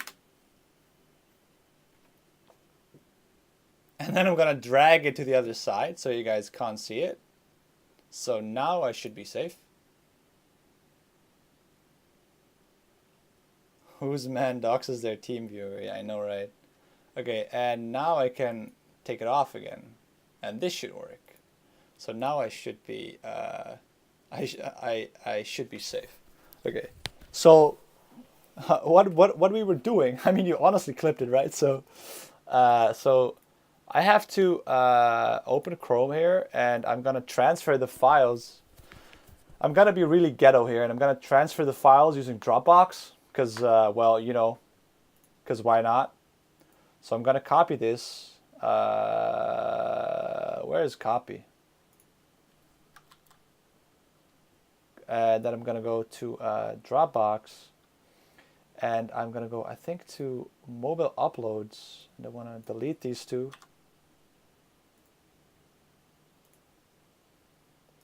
I'm pretty sure I can paste it in here. If I have enough space. Do I have enough space? Ooh, it's 100 MB. Ooh, okay, that's doable. So we can get rid of this as well. Maybe we're gonna read. I think it might be interesting to read what the perceptual loss is, right? Because we talked about the per pixel loss and the per perceptual loss, and I think the perceptual loss, like the concept of a perceptual loss, is actually really interesting. So I'm saving this, and then we are gonna team view into our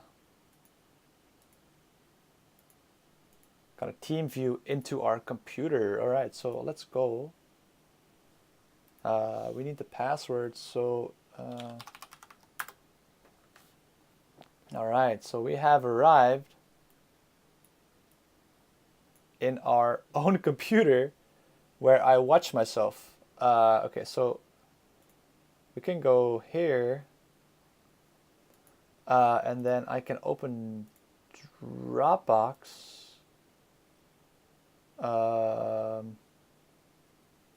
Okay, so I'm gonna take this off screen for 1 second because I don't really wait.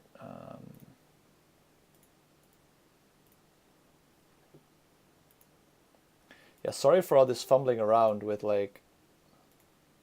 Oh shit. So my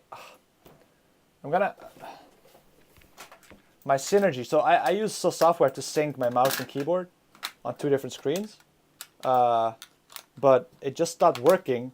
So now I have to take another mouse and put it in the big PC again, such that I can move the mouse. Okay, so I'm gonna do that off stream, I think. So if you guys have any questions about neural style transfer, machine learning, whatever, feel free to post them, and I will get back to you like as soon as you can. So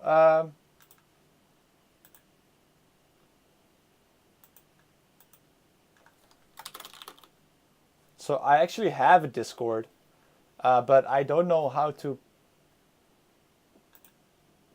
Stream is kind of laggy. Oh, I'm so sorry about that.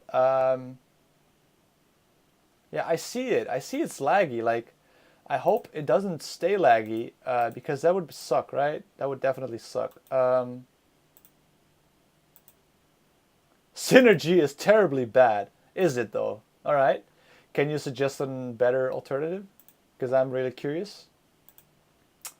So on my other screen, which you guys can't see, I am opening a Dropbox and I'm gonna transfer the files to this computer. So the reason I'm doing it off stream is because I don't want to incriminate myself with any crimes, or just kidding, but like I don't want to post anything embarrassing on the internet. So uh, if uh, if even this server is willing, I'm opening Firefox now, but it's having some trouble. Uh, oh, all right. So that's our timer for this session. That's our timer for this session. And we are going to write down what we did in our superwork file over here.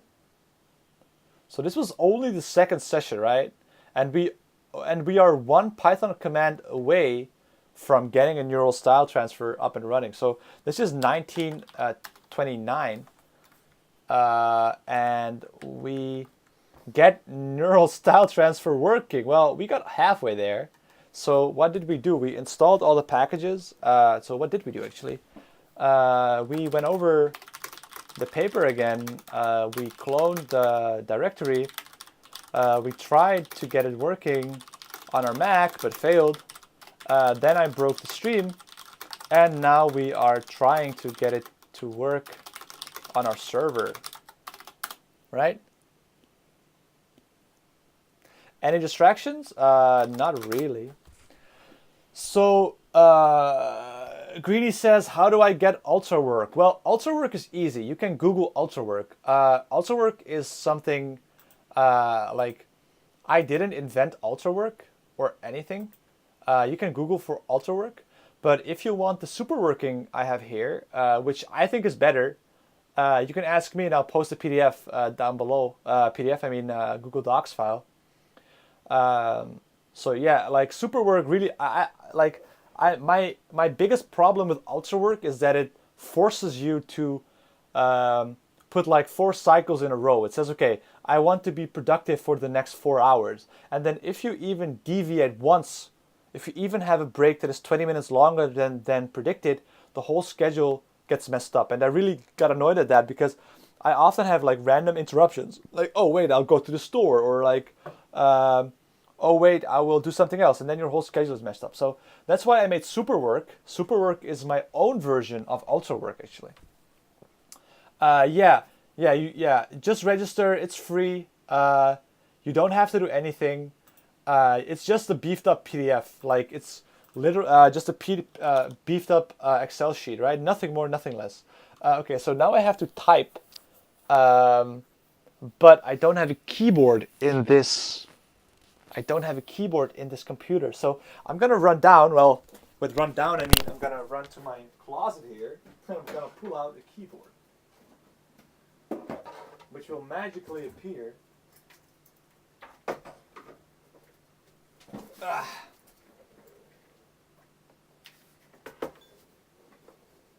And then I'm gonna plug the keyboard in, but then I will have to plug in my phone elsewhere. Okay, so now I can type here.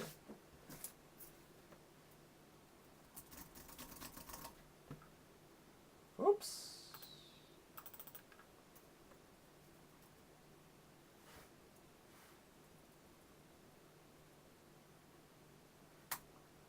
All right, so is the stream good or is it still laggy?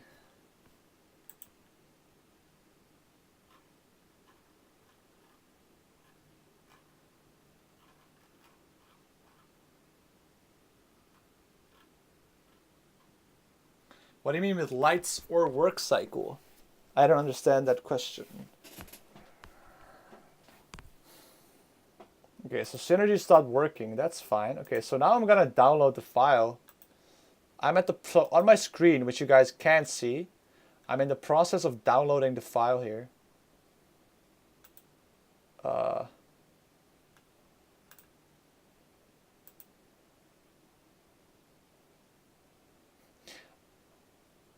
This stream is very experimental. Yeah, sorry.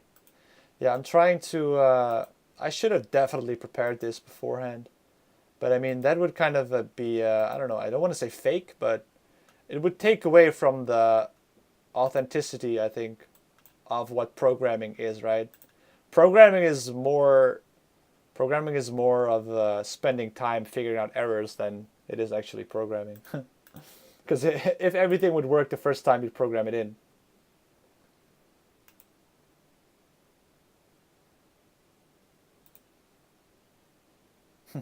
Why did they make a company out of spreadsheets? I think it's cool. I think it's cool. Like, I mean, it provides, like, you have to realize what a company is, right?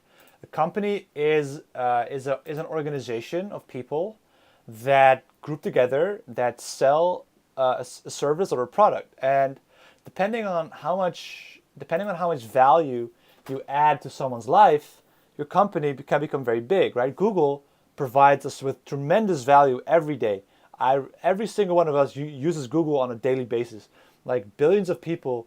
Um, but for me personally, the ultra work, well, not the ultra work, but my derivative, the super work schedule has provided me personally with a lot of value. Um, so I use it and I can stay really focused because of that. Because of the super working, I can stay really focused on point because I know that I distract myself very, very quickly. So I'm trying to download it, but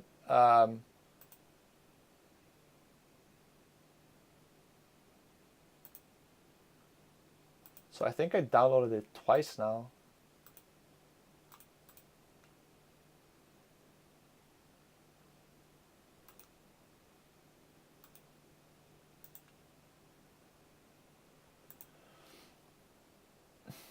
Okay, so we are up and running.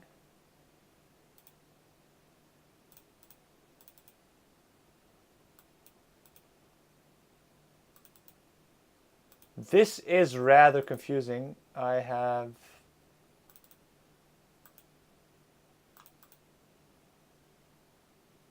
Okay, okay. So now I'm going to go back in.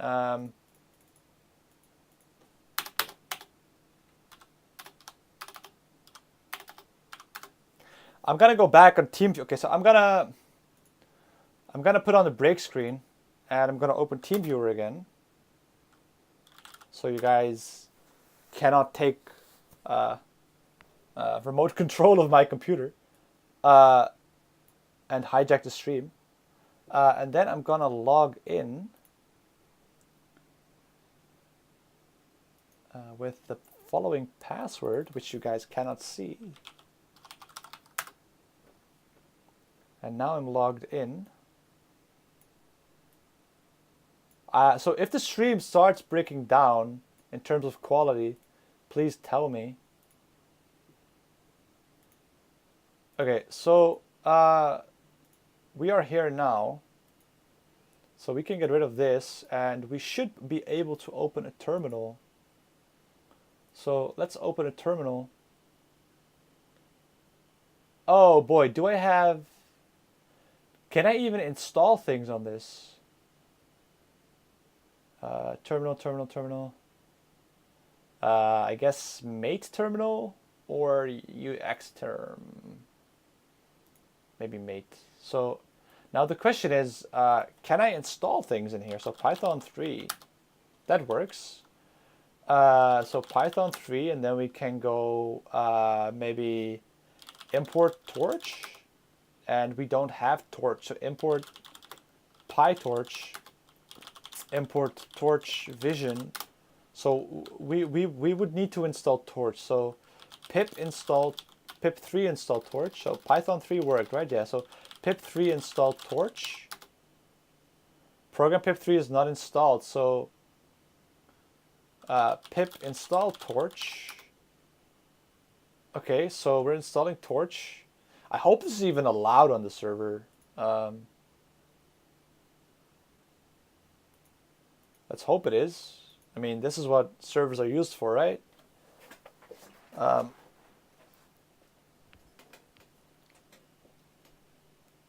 Okay, so we are getting errors here. Twisted, permission denied. Yeah, that makes sense. Oh, excuse me. Oh. That makes sense that we are not allowed to install packages.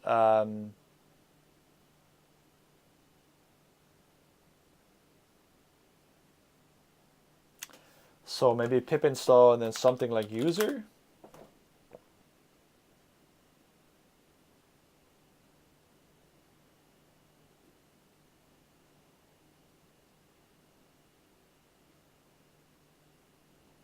No, shit. What server is this? Wait a second. So I'm reading.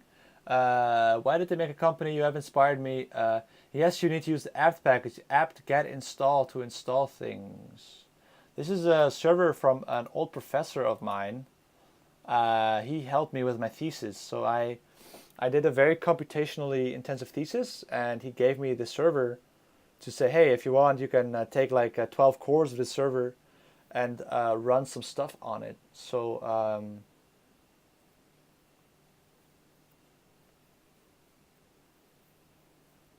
so wait, so apt-get install and then PyTorch.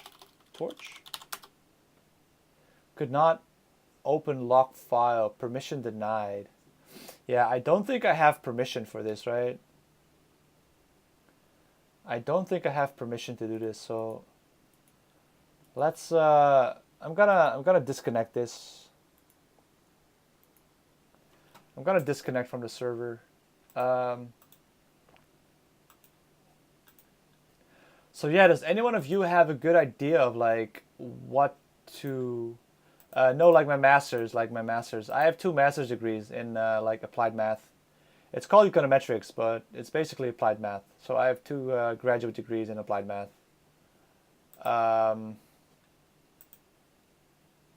So if you have any questions about either like financial mathematics, which I did study in, or like any other statistics homework problems, I'm not gonna solve your homework, but if you have any like high level like questions about linear algebra or whatever, I could potentially hit you up with a 1Panel account. I got a lot of free credits on there. That would be insanely awesome because yeah, I have no other way to. I think maybe you can use a collab notebook, right? Because I want to get an example up and running, but uh, I'm not sure if we're gonna be able to do that today. But I do want to look into the source code because I want to see what they are doing with the. I want to have a quick peek at the source code over here. Iterm pip3 install download PyTorch. Yeah, the problem is not that I think I think I don't have permissions to do that. So let's go to documents, projects, and then we look at we go to style transfer. So cd003 and cd example masters and cd fast neural style, and now we can take a peek. Let's have a peek at the saved. I think LSR is recursive. LSR. So if we go to like neural style,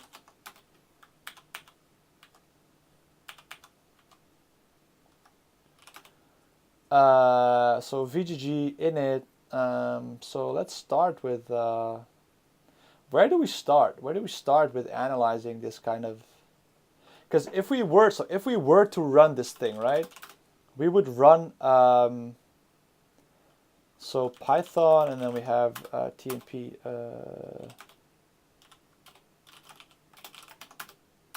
So we would run neural style. So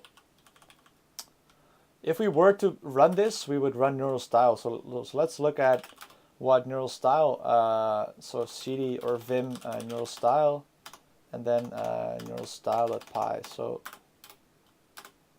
So we import a lot of stuff, but let's go to the main file. So if name is main, we run the main function. Then we go to the main function, So we parse arguments. We parse arguments. So this is like an argument parser, right? Okay. So this is just parsing a lot of arguments, setting the defaults. Sure. And then if we have no arguments, we say either train or evaluate. If CUDA and not torch, so if CUDA is not available to run on a CPU. If it's train, check pods train, else stylize. So either we call this stylize, or we call stylize or this one, right? So this is the function for training, which makes sense. This is the function for eval. So this is like apply image transformation. If you guys think this is boring that I'm looking into the source code, please let me know and I'll do something different. But I think it's nice to kind of see that it's not really magic, right? I mean, of course, it's kind of magic, but it's still understandable. This code is written in such a way that it's really understandable what it's doing, at least to me. So say we want to train the model. No. Let's excuse me. So let's start with what would happen if we were to just call the Python script, right? So that's an ugly vertical split. That is a very ugly vertical split. So if we go up a directory, like what would happen if we were to so fast examples master fast neural style. So we would run this command. We would run it with content image. We would run it with some parameters, but we would run eval. So we would not train it, but we would run evaluation. So now we're gonna peek. We're gonna be sneaky, and we're gonna peek inside the stylize function. So what does the stylize function do? So let's get to the stylize function. So stylize. So it starts here. It's called how many times? So it's over here. So let's see what we have here. So we have a device torch, device CUDA if args else CPU. Then we load the image. Then we transform it to a tensor. I have no idea what this is. Okay, so now we unsqueeze it. Ooh.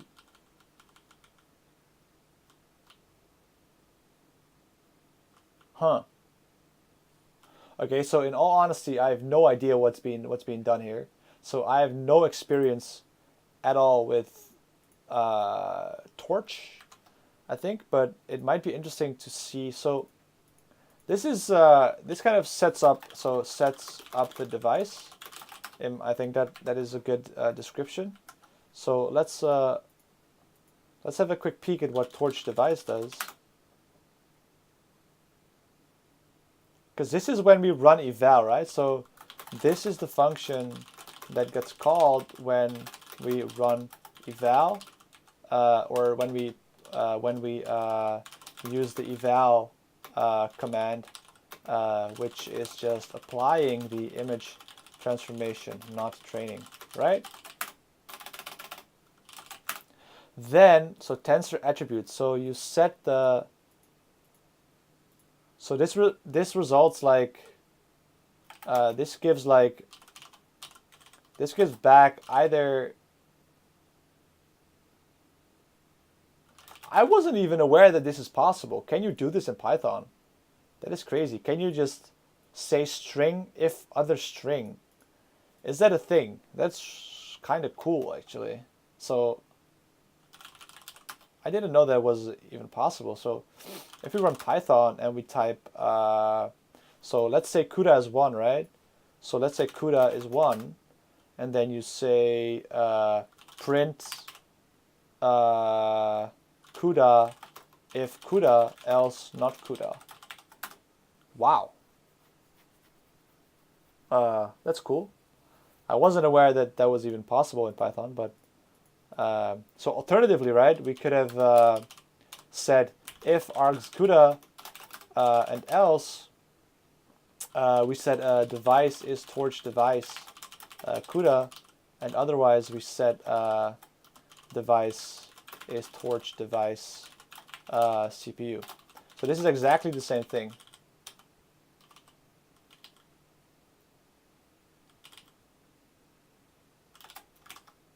Whoa. So I want to comment this out. So this should theoretically do the same thing. If I'm correct, at least. So this is running it on CPU, right? CPU, and this is on GPU. But that's kind of cool. So we set it to CPU or GPU, sure. But this is obviously way more Pythonic and shorter. Then we load the image. The arguments are really like, so I think that reading properly written code is a way to make your own code better, right? You might pick up an idea or one or two and kind of learn by osmosis, if you know what I mean. Oh shit, we actually had a break, right? We had a break. I should take a break. Yeah, I know, right? The short thing is really cool. So you are correct, and it's gonna throw that out. And this is really cool, right? But it's so sets CUDA, sets GPU if CUDA is 1, otherwise CPU. So I'm gonna take a break. Like we went over the paper, we tried to get it working, but tried to get it working on the server, it didn't. We peeked a bit into the source code. So I'm afraid that I won't be able to get a working prototype, which was our goal. So we have to step back and realize that our goal was to get a working prototype. But I think I won't be able to run it on either the server because I don't have admin permissions, and I won't be able to run it on my computer because, well, my computer would die and the stream would freeze. So what I propose to do is that we are going to ping back and forth between the paper, which we have open here, and the code, and we're gonna see and try to figure out how this thing differs from the original style transfer that we did yesterday. So if you have any questions about the style transfer, about the actual style transfer yesterday, feel free to reach out. Don't hesitate. I'm more than glad to answer any questions about the style transfer, either this one or the original one. So yeah. Okay, Greeny says, just me bro says, the short thing is quite cool. Yes, I agreed on that. And you can do everything in Python. You can now write type system with Python 3.7. Greeny says, use Google Collaboratory. It's not that hard, really. Yeah, use Collab. Okay, so I have 2 votes for Collab. So, okay, I guess I will, I guess you guys are forcing me a bit to use the Collab. Okay, sure. Okay, so let's get a Collab notebook working. Let's make that the goal for our next. It's 8 now. I have an appointment at 10, so I think I'll be able to have a quick break of 5 minutes, and then we can do one more session, and then I'll have to run, I'm afraid. But again, I want to thank all of you who are joining in. If you enjoy this content, please don't forget to like, subscribe, follow. No, I mean just following is enough. I need 4 more followers to get 50, so that's really awesome. All you need to know is that running commands is to use a bang. It's a bang, right, or exclamation point. Like bang Python 3 train or bang Python 3 app.py. All right. So I'm gonna look at Collab. Okay, I'm really gonna look at Collab after the break. I'm gonna take a really quick break now. So let's reconvene in 5 minutes. All right. I'll set a timer for 5. Okay, so the timer is running now for 5 minutes. All right, I'll see you guys in 5 minutes. Yeah. All right, thank you so much for joining in again. Yeah, I'm just gonna get a tea, get a break. After the break, we're gonna work on a collaboratory. So yeah, thank you so much, guys, for joining in. I'll see you guys after the break.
All right, thank you, Vindalanda, for the follow.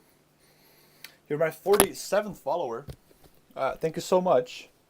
I'm a bit early to back right now, but I'm not gonna start yet because I still have some break time.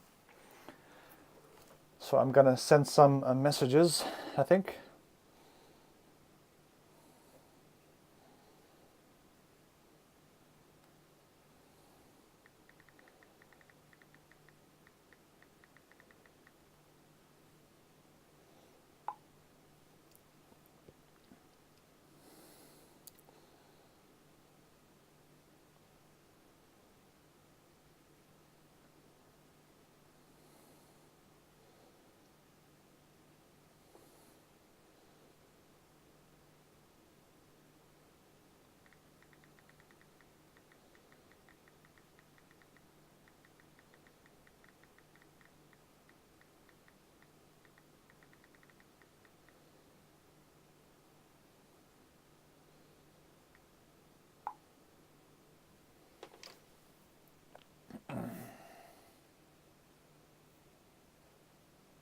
Sorry for sitting on my mobile. Um, if you have any questions about machine learning, AI, or whatever, just like hit me up with a message. I'm always really interested in talking about those things, even talking about other things like how we can make the world a better place, right? So, can we solve traffic? I think traffic is a very big problem because if you don't want to hear me rant about stuff, you can always tune out or tell me. So I'll stop ranting about stuff. I think traffic. I mean, driving is fun for the first half a year, and then after that, it becomes kind of a tool to get you from A to B, right? So I think that autonomous cars are the future because humans are, I don't want to say stupid, but they are rather, they make a lot of mistakes. They are inattentive. They sit on their phone while driving. They text and drive. They drink and drive, right? So a lot of innocent people die because other people make bad decisions, and I think that's kind of bad. So I think like if I could work on autonomous driving, I would really um, I would like happily work on that. Okay, so I can get my rant again. So YouTube, Japanese walking. How can we solve traffic with AI? Okay, so hear me out here. So what I imagine is the following. So I'm possibly a bit crazy, but imagine the following. Imagine that there are no people inside any car. All cars are remotely controlled. Well, not even remotely controlled.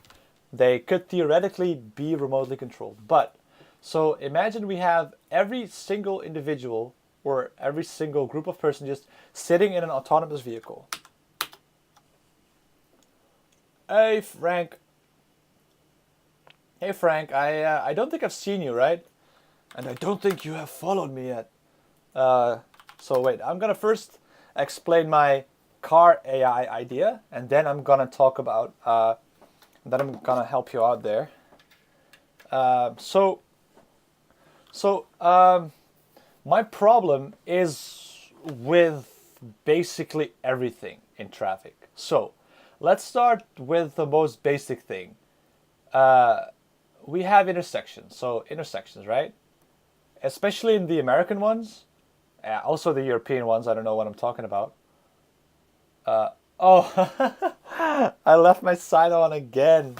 Yes. Oh wow. Yeah, I should really work on that.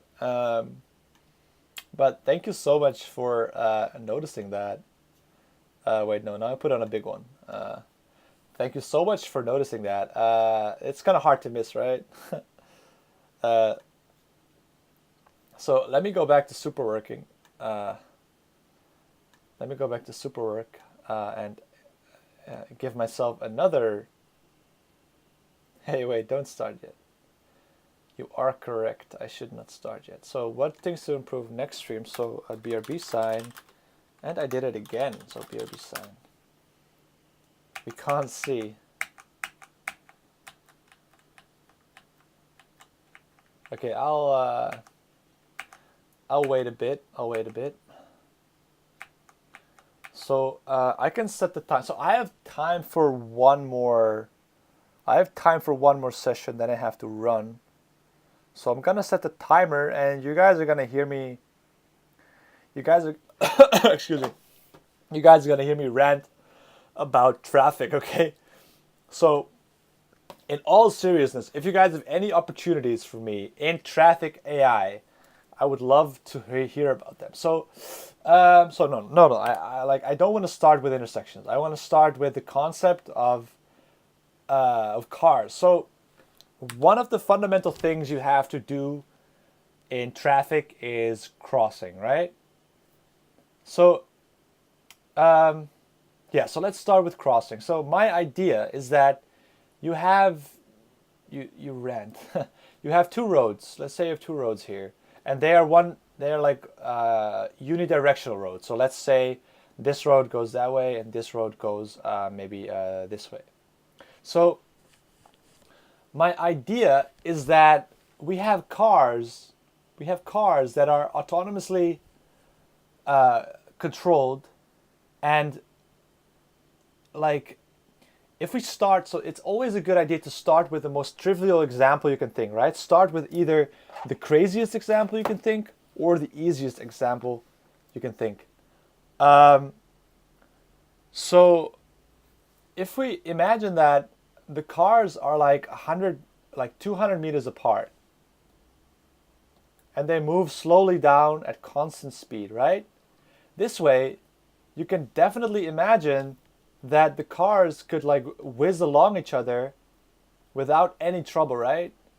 Because the gaps are just sufficiently large enough that they would not have to stop again. Because like if you consider driving, if you consider like driving itself is not that inefficient. Once you start going, it's quite efficient. The problem is the starting and the stopping. The problem is that is going from 0 to 60 again and from 60 back to 0. So that is where most of the energy is wasted. Um, so if you can make an intersection where cars drive like 100 meters away from each other, leaving a gap, leaving a buffer, through which the other car exactly can pass, right? That is my crazy idea. I know this is one of the crazy ideas I have. But this is like, I don't know, like if I were like a benevolent overlord and I had complete control of AI and all the roads and infrastructure, why wouldn't you do it this way, right? Why wouldn't you? I mean, I can imagine that this is significantly. So I was thinking of writing some simulations for this, but of course, uh, yeah. So that is number one, and then of course, uh, the question is, how can you get humans to do this kind of thing? Because like getting a robot to do something is one thing. Getting humans to cooperate, as history has turned out, has been rather difficult. Um, so my vision, whatever, my idea is that um, you would shine light on the road. So imagine you're sitting in the car here. So you're sitting in the car. So you have this is our, let's see if I can, this is our front window. So you're inside the car. Imagine you're inside the car now. That is a front window. Here I have the rear mirror. Here you have the steering wheel, right? And here you have like a window along with the dashboard and some knobs, and here you have like the road signs. And then how I would view it is that um, that your car would, sorry for the rant, I'll stop in a minute. Is that your car, if like all cars had it, they would shine like a green, they would highlight some green area that you have to stay in. And if you just stay in that green area, everything will be fine. If all cars just stay in that green area, all cars can continue moving without stopping. So that's my crazy car idea. And so now that I put it out there in the world, it sounds a lot more crazier than in my head. So I apologize for that. But yeah, I mean, why do we still have intersections, right? I think intersections are so 2018. Like, imagine you're in 2050. We're living on Mars. Why do we have intersections? Like, we can go to Mars. Why do we still have to stop at stop signs? What I want is that I can tap on my mobile. I want to go to San Francisco, and then the ride is planned for me, start to finish, without any stopping. That is, I think, a very ambitious, but not exactly undoable goal, right? So I hear no feedback in the chat, so that means my idea is probably pretty insane. Uh, but yeah, okay. So that was my crazy traffic idea. Let's head back into the programming. Um, I really want to read the hey, VGG16. Hmm. VGG16, huh? Wait a second. From VGG import, because we studied the VGG16. We studied that. So I'm personally very interested in the in the thingy. What's it called? The collab notebook. But I'm gonna do that off stream or next stream, because what I want to do is I want to figure out. Wow, sorry. I want to figure out how the code works, like what the code does. I want to read the paper and I want to figure out what the code does. So let's head into the paper. Let's head into the paper and quickly scroll through it and see what is new. So if there are actually some new things, because we see a lot of familiar things, right? We see the gram style, we see the feature style, and here we go over the epochs.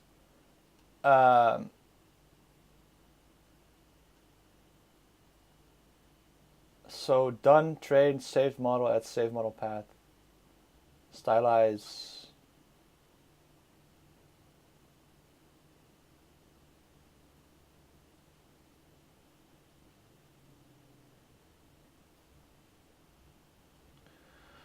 All right, so we got the big idea of what the paper does, right? So instead of using a pixel loss, we do a perceptual loss. Oh, sorry, I still have to answer Frank's question. Frank the Sancti says, okay, I'm building a chess AI, actually 3 chess AI. What are the best resources to learn? How do I begin? Well, first of all, you have to be able to represent the board, right? You have to represent the board in a certain state. So that's the very first thing you have to do. Then you need to make like an AI that can, you need to make a program in which you can actually play chess, in which you can feed moves into the model, and you can check the board state, whether it's a draw or it's a win or a loss, right? And then and only then you can start thinking about building an AI. I know that GeoHot has very interesting. He built a Twitch stream, Twitch bot, or chess bot on Twitch as well. So that's a very interesting stream you could watch. Okay, so let's head into the code or the paper and figure out what they are doing differently than the standard loss function, right? So if you have any questions about the math, let me know. So, many classic problems can be framed as image transformation tasks, where a system receives some input image and outputs some output image. Okay, we're not interested at all in this. Examples from image processing, output is high quality, examples, fine. One approach for solving image transformation tasks is to train a feed-forward convolutional neural network using a per-pixel loss. This approach has been used, for example, in this Dong, which we're going to strike through, Chang, sure, sure. Okay, this is just all like, so this is all relevant work, right? So it's really relevant, but if you want to figure out like what makes this paper special, it's not that interesting. Okay, so just the AI part is lacking. Yeah, so if you go to so GeoHot's chess AI, he built one on stream. So I'm gonna be honest that I don't know that much about chess AI. Well, okay, I know chess. I play chess a lot, but I think you can use some reinforcement learning.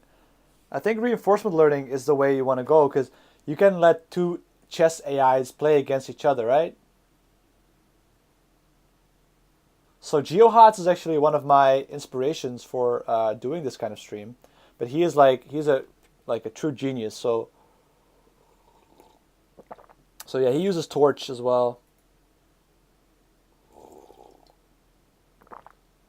Rollout search beyond 1 ply. It's actually hilarious because add train on more data. It's a simple 1 look ahead neural network value function.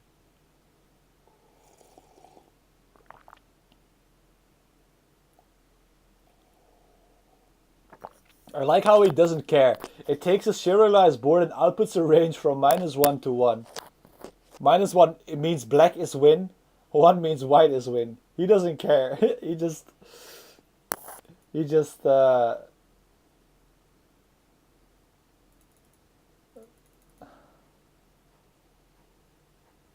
anyway. So one approach is feed-forward network with a per pixel loss, right? So that is one approach.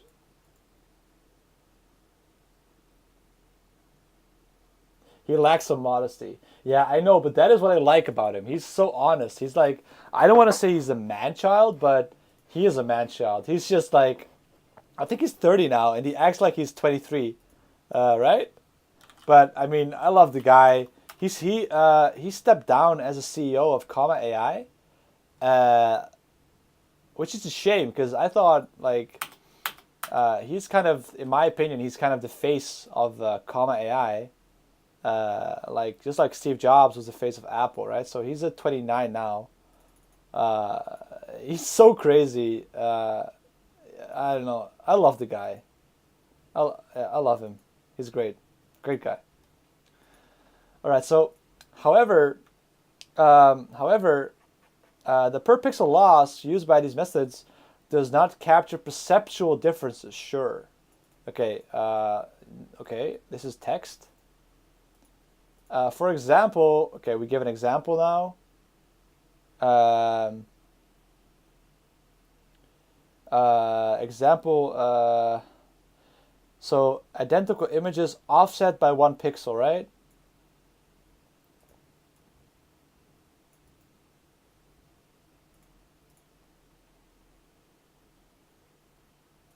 Yeah. So what they're saying is that if you even like put it like one uh, if you smack it one if you offset it by 1 pixel, then suddenly the whole per pixel loss changes. Okay. Um, let's see. In parallel work, okay, recent work has shown that yikes, high quality images can be generated using a perceptual loss function, but instead of differences on high level image representation extracted from pre-trained convolutional networks. Images are generated by minimizing a loss function. This strategy has been applied in feature. So this is the main part that we're interested in, right? So we want to use perceptual loss. This strategy has been applied. So examples. These approaches produce high quality but are slow inference and require solving an optimization problem. Sure.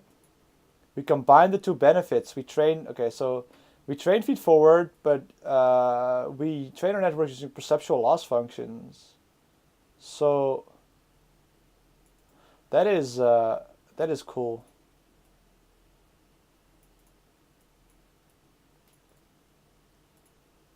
So if you don't want to see me read the paper, you can of course say that, and we get back to programming. Um, but yeah, so blah blah blah blah blah blah. Almost done with the introduction. So we experiment with two tasks. For style transfer, there's no single correct output, but for super resolution, blah blah blah, requires semantic reasoning, must be semantically similar. So how do you measure something that is semantically similar, right? In practice, sure, okay, whatever. This is, we can all get rid of this. For style transfer, our feed-forward networks are trained to solve the optimization problem from 10. Our results are similar to both 10, and 10 refers probably to the original paper by Gatti et al. 2015. Yes. So we were correct on that one. So for style transfer, okay, we're most interested in style transfer, right? So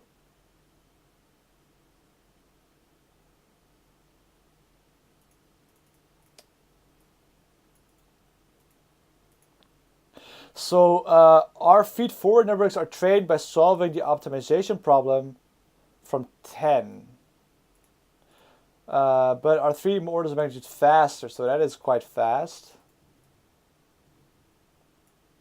For super resolution, okay, visually pleasing. That is really subjective.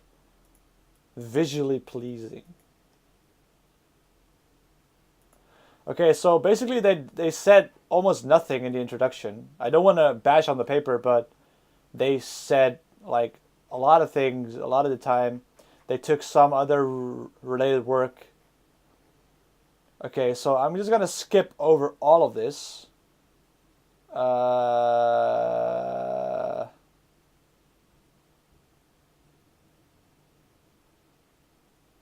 so this is like where the objective is perceptual, right?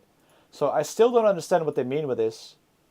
Images can be generated to maximize class prediction scores or features. So I want to see the math. I want to see the math on this. So they combine two things, right? So feed-forward image transformation, perceptual optimization, and style transfer. Artistic style transfer, combining content with the style, feature reconstruction laws, style reconstruction laws, also based on features extracted from pre-trained convolutional. So their method produces high quality results, but it's computationally expensive. Since each step of the optimization problem requires a forward and backward pass through the pre-trained network. We train a feed-forward network to approximate their solution. So this is so this is interesting.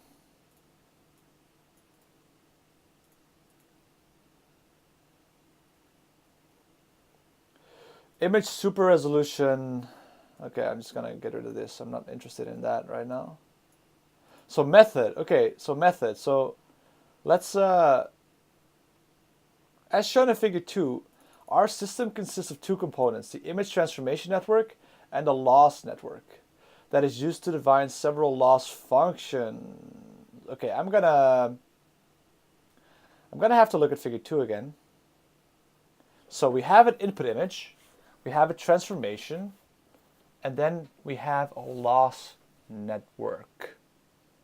So we have an image, we transform it. Okay, what's the image transform net though? We train an image transformation network to transform input images to output images. We use a loss network of pre-trained for image classification to define perceptual loss functions that measure the perceptual difference in content and style between images. The loss network remains fixed. So the loss network remains fixed. So this is the VGG16 architecture that we saw in our previous tutorial. So we did this tutorial on neural style transfer, and this is the VGG16 architecture, right? So they're going to use this architecture with conv-relu, then a max pooling, a conv-relu, because it seemed to work. It seemed to work well. So now I have to quickly revamp for myself what we did here. So we used style transfer. So we took content, style, and we mashed them together.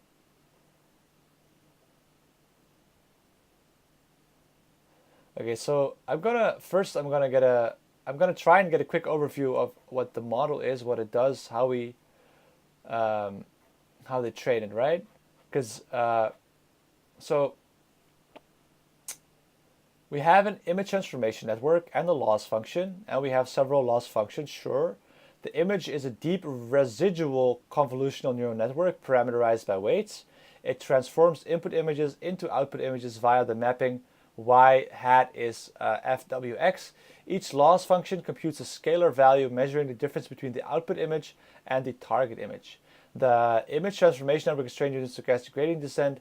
So this is basically style, right? This is basically the image. No, wait.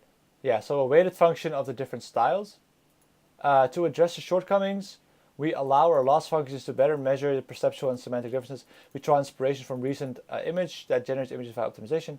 The key insight, I like the word key insight, is that convolutional neural networks pre-trained for image classifications have already learned to encode the perceptual and semantic information we would like to measure.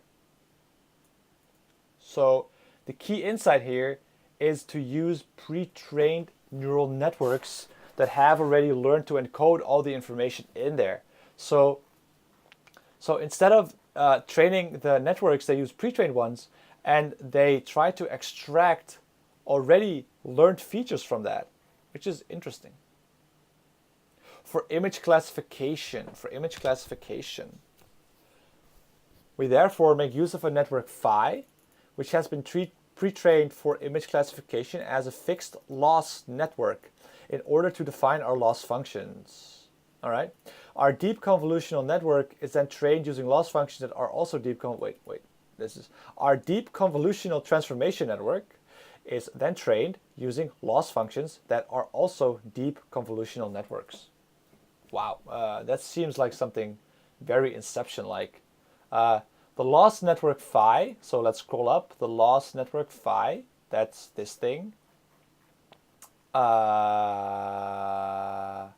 is used to define a feature reconstruction loss and a style reconstruction loss. So this is content loss basically, and this is style loss. For each input image we have a content target, style target, so this is just style transfer. For the style transfer, the target is blah blah blah, and the output image should combine the content with the style blah blah blah. Okay, sure. So this is basically all the same like standard style transfer, right? They probably use ReLU layers, maybe even leaky ReLU layers, 5 residual blocks, using the architecture of 44, which is residual nets, which I don't know what they are, residual nets. So we're going to add that to the project list we might do. Residual nets. I have no idea what they are, but they sound interesting. And so what I'm most interested in is the loss functions, right? So instead of using the per pixel loss, they're using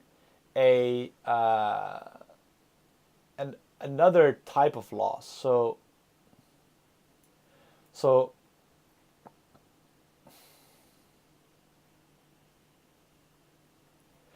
in addition, okay, so this is the standard thing you use, right? So this is the standard loss function you have. Is the normalized Euclidean distance between output image and target image. When the pixel loss is just the Euclidean distance, can only be used when we have a ground truth target. And then we have total variational regularization, which I don't know what that is, and I'm not going to go into. But so the point is that, okay, so this is, okay, I'm going to skip over this and I'm going to go straight into this, because this thing is what makes this paper so important. Well, important. What they do, what their novel thing is, right? So we define 2 perceptual loss functions that measure high-level perceptual and semantic differences. So I'm not sure what semantic means in this context, but I'm going to gloss over that. They make use of a loss network phi, pre-trained for image classification. All right, meaning that these perceptual loss functions are themselves deep convolutional neural networks. So the loss functions themselves are deep conv nets. And in all our experiences, phi is the 16-layer VGG network pre-trained on the ImageNet dataset. So the deep convolutional network phi is exactly this. It takes in an image and it can output, actually it takes in 3 images. It takes in the style, content, and generated image, and it reports some loss function. I'm going to write all of this down if I have enough time, guys. Okay, so that's the key idea. And then now, so these 2 things are what we are really looking for. So this single page or 2 pages are the meat of the paper, right? So let's go over this slowly or not too fast. So let's think and be bit skeptical about it. So rather than encouraging the pixels of the output image to exactly match the pixels of the target image, so what she's referring here to is per pixel loss, we instead encourage them to have similar feature representations as computed by the loss network. So instead of looking at the pixels, we're going to look at the features. So let phi j be the activations of the jth layer in the network when processing the image. If j is a convolutional layer, then phi j will be the feature map. then the feature reconstruction loss is the squared normalized Euclidean distance between two feature representations. I'm not sure why there's a 2 here. I think that's the L2 norm. You should have, she probably could have omitted it, but all right. So as demonstrated in 6, let's go back to 6. Oops. And then we have to scroll up again. So as demonstrated in 6, and reproduced in figure 3, finding an image y hat that minimizes the feature reconstruction loss for early layers tends to produce images that are visually indistinguishable from y. So that's in figure 3, right? So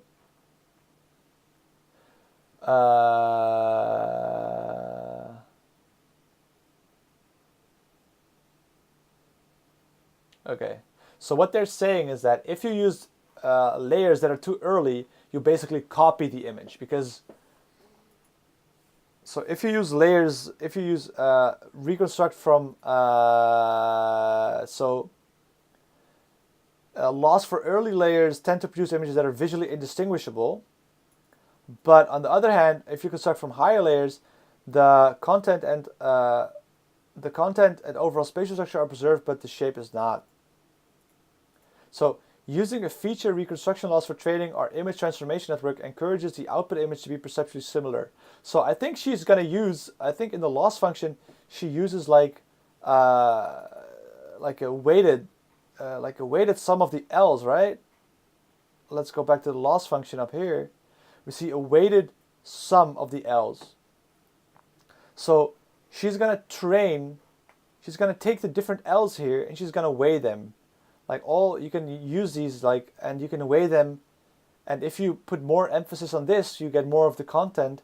If you put more emphasis on this, you get more of the color and other artsy stuff.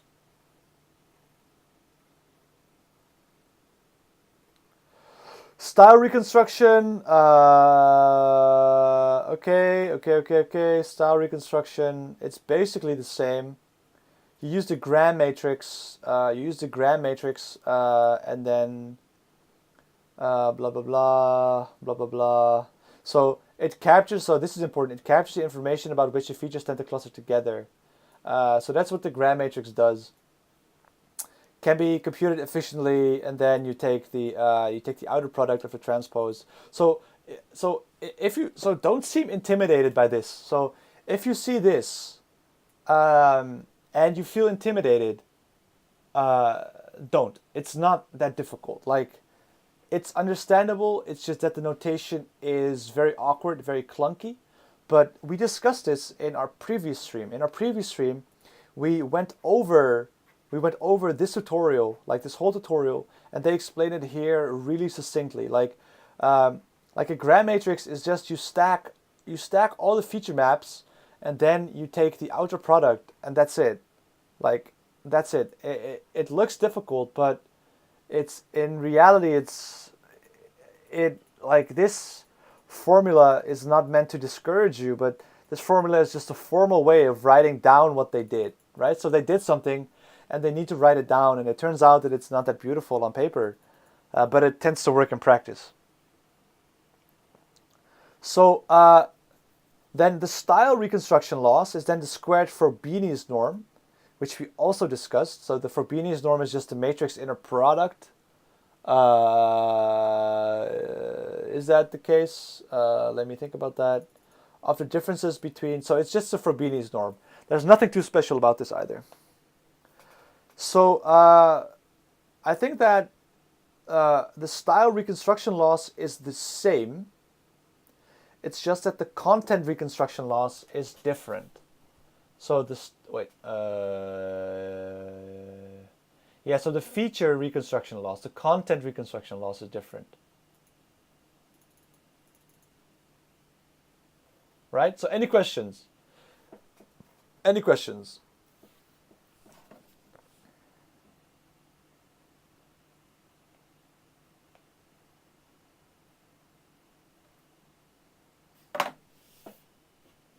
Okay, I see no questions, so now we can continue.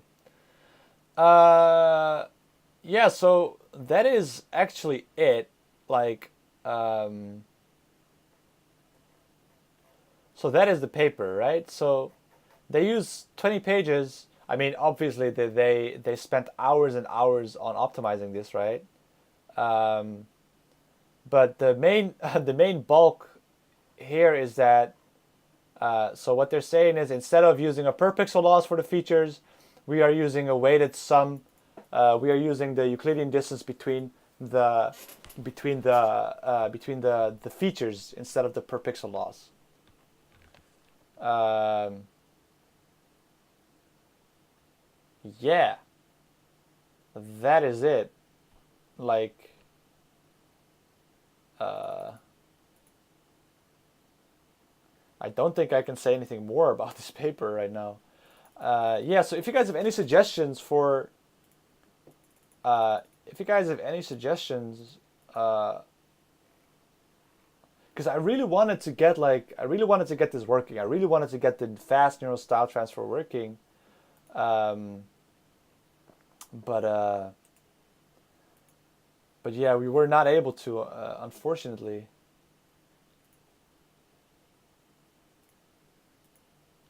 So this is torch as well. Slice, slice, slice, sequential slice, relu slice, named tuple forward. You initialize it. This is the model, I guess. I think I should really use Torch, right? I think I should really go with either PyTorch or maybe Keras and build a model with you guys and play with it on collab. Um, does anyone know if is there any way I can see the clips? Is there any way I can see the clips that you guys made, or do you guys have to post them in my chat here? Because I'm really curious to see what people clipped. I don't hope it's my TeamViewer password. I'm going to Facebook for some reason, which is a bad idea. Uh, yeah, so let me think. So we did that paper. Admittedly, we could have done it a bit better. Um, um, yeah, so I don't think try Keras. I don't think I'll have time to get the collaboration network up and running. So what I might try to do here is kind of go over the paper again and try to make a nice picture, because pictures are nice and I like pictures. So let's try and make a picture.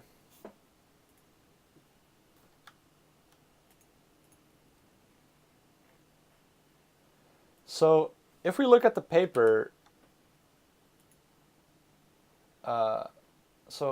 at the paper, the model they're training is this, right?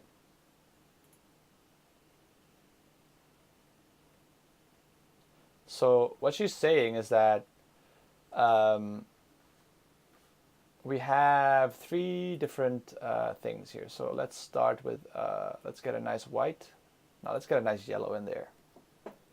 So the key idea here is that if we take a look at this thing over here, so this last thing over here, that is just the VGG16 architecture. So let's start with that. So let's start by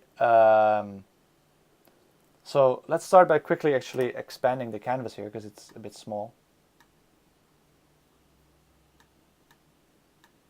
Like that. Let's make it 50 larger.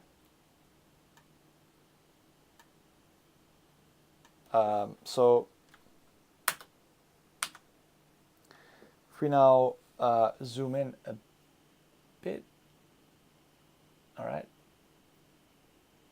So starting, yeah, I notice I'm starting to ramble a bit. I notice that I'm getting tired. Like, I don't hope you guys have noticed the same. I think you guys have. So let's harden this 100%. All right, so let's quickly go over what makes this paper so important, right? So, like last week, we discussed style transfer.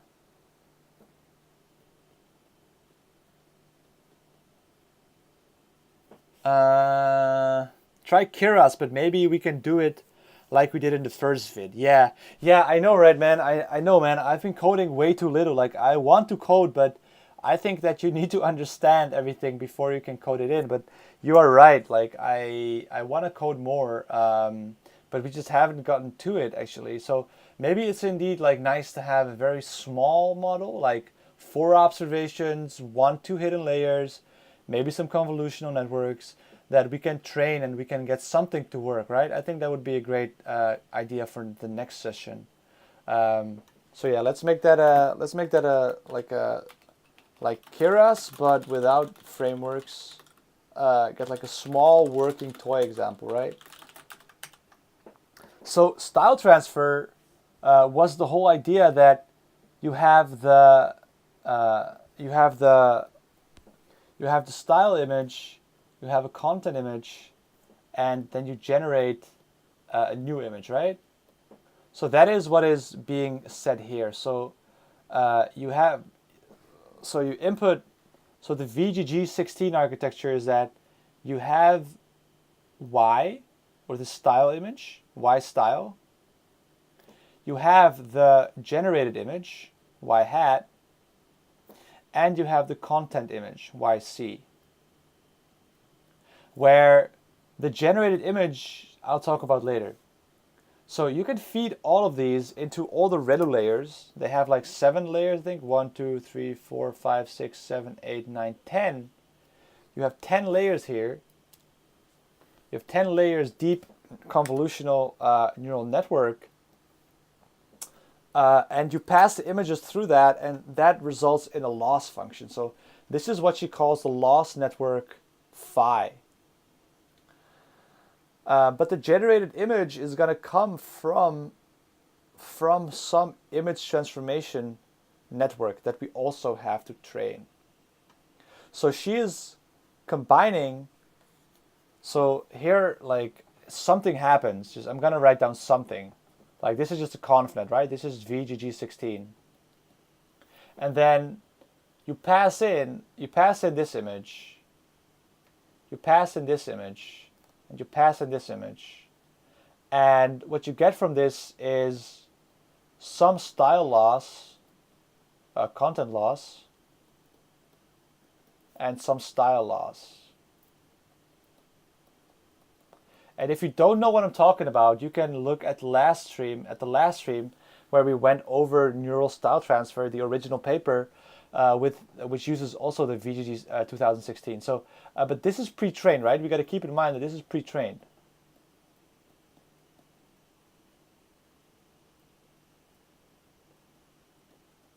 Pre-trained.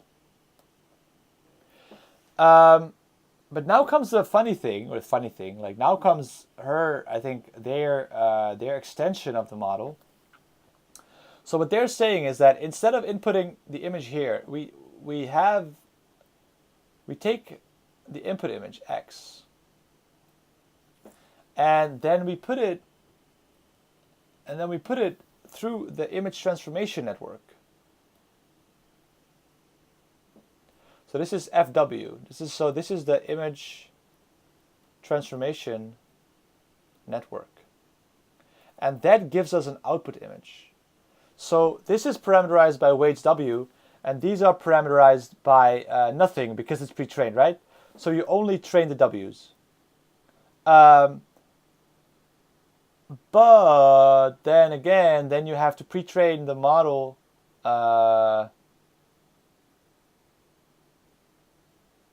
Wait, now I'm stuck, I think. This is the main idea, though. So you put those two together. Okay, so image transformation network to transform input into output images. We use a loss network. Oh yeah, of course, because it was expensive, right? Okay, so it is definitely possible to generate images using style transfer. That's what style transfer is, right? It generates Y hat, but it's expensive. So once you have trained this thing, you can do it in real time, basically. So that's why it's fast. That's why it's fast style transfer.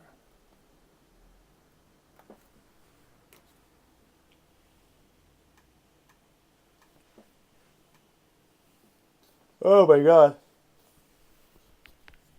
I'm starting to get a bit tired, guys. Um, whew. So, um, yeah, I'm starting to get a bit tired. So I'm gonna fill in my super work here, and I'm gonna tell you guys that I'm disappointed in myself for disappointing you guys. So let's take this to be 8:44 or 20:44. Uh, and like we did not get a collab notebook working because that was our goal, right? Our goal was to get a collab notebook working. So what did we do this cycle? Well, we went over the math and the ideas in the fast neural network, and we kind of understood it partially. I'm gonna be honest. Like I get the big idea, I get the perceptual loss functions, but I still don't grok it yet completely. Yeah, I looked at my phone like a couple of times. So, what did we do this stream? Yeah, sorry for cutting the stream short. Only 3 sessions. Normally we do 4, 5, or 6. Usually 5. Um, and so our goal was to get a working prototype of neural style transfer, but uh, we kind of weren't able to do that. So we did install PyTorch. Uh, when we installed PyTorch, we picked the fast neural style transfer tutorial. We actually read the paper, not completely, but just enough to get the high level idea of how it is different over neural style transfer. But unluckily, we weren't able to program it in. Really sorry, guys. My computer just isn't fast enough, and I didn't have the admin rights on the remote server. How did it compare to my normal output? It was fine, decent. I'm always a bit less sharp in the evening, so just so you guys know that I'm like my sharpest in the morning, like at 7 a.m. I wake up, I get coffee, I look like hell, but I'm very sharp in the morning. How did it compare? It was decent, right? We did less than we hoped for, but we still got some work done. Where did I get bogged down? Again, yeah, installing PyTorch and stuff. Not enough CPU power, so maybe we can get a collab notebook working. Do this off stream. More ideas, smaller programs with just like 4 layers or 4 observations, but working. What went well? I mean, we did go over the math of the paper, which I personally enjoyed, but that's maybe because I'm a bit of a math nerd. So yeah, I always think it's interesting to figure out like what are they writing down exactly, right? It's not just math for math's sake, but it's math to like formally write down an idea of what you were doing. And I think that's what math is. It's just a formalized way of writing down what you were doing. So any other notes? Yeah, I forgot my BRB sign twice. Um, I messed up the stream once with trying to run the Python program.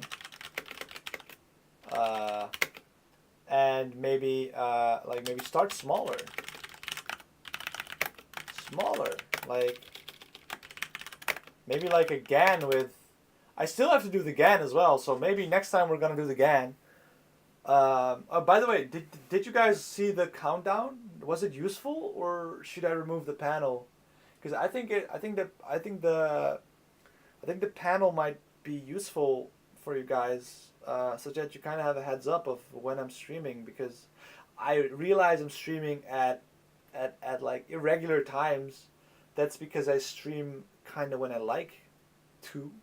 So yeah, I kind of hope I can make it a more regular thing. So I prefer longer streams over shorter streams, but So I've been thinking of doing it like 2 or 3 times a week, um, on a regular schedule. Maybe I then have more time to prepare the streams. Maybe get some prototypes up working, and then redo the prototypes with you guys. Uh, that is uh, that is my idea. Um,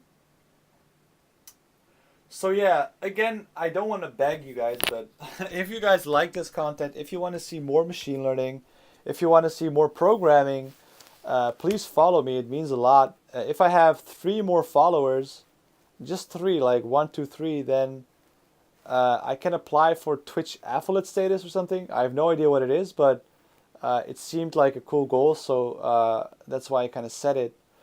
So if you've been watching, if you've been enjoying the stream, I definitely have enjoyed having you guys here. Um, yeah, so feel free to follow me. Feel free to join my Discord, which I have somewhere, but I don't know how to get a permalink up, which I will. I will also try to make a Facebook and a Twitter, but I don't want to say I hate social media, but I'm not as active on social media as I once was. Um, so I want to thank all of you guys for joining in today. If you've held out for 3.5 hours, hats off to you.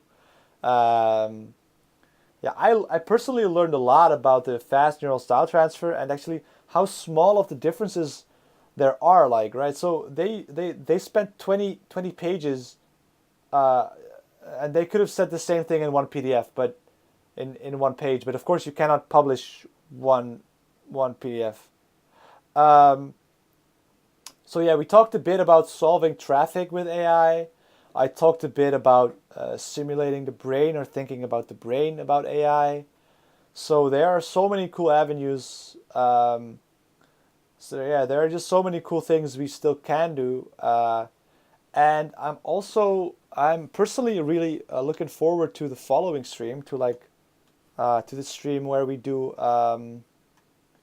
where we read Clean Code together, because uh, I think that Clean Code is a good book, and it might be really useful for everyone to have read it once. So I will predict that those streams won't be that popular because it will just be me going over Clean Code. But maybe if you don't have anything to do, you can tune in.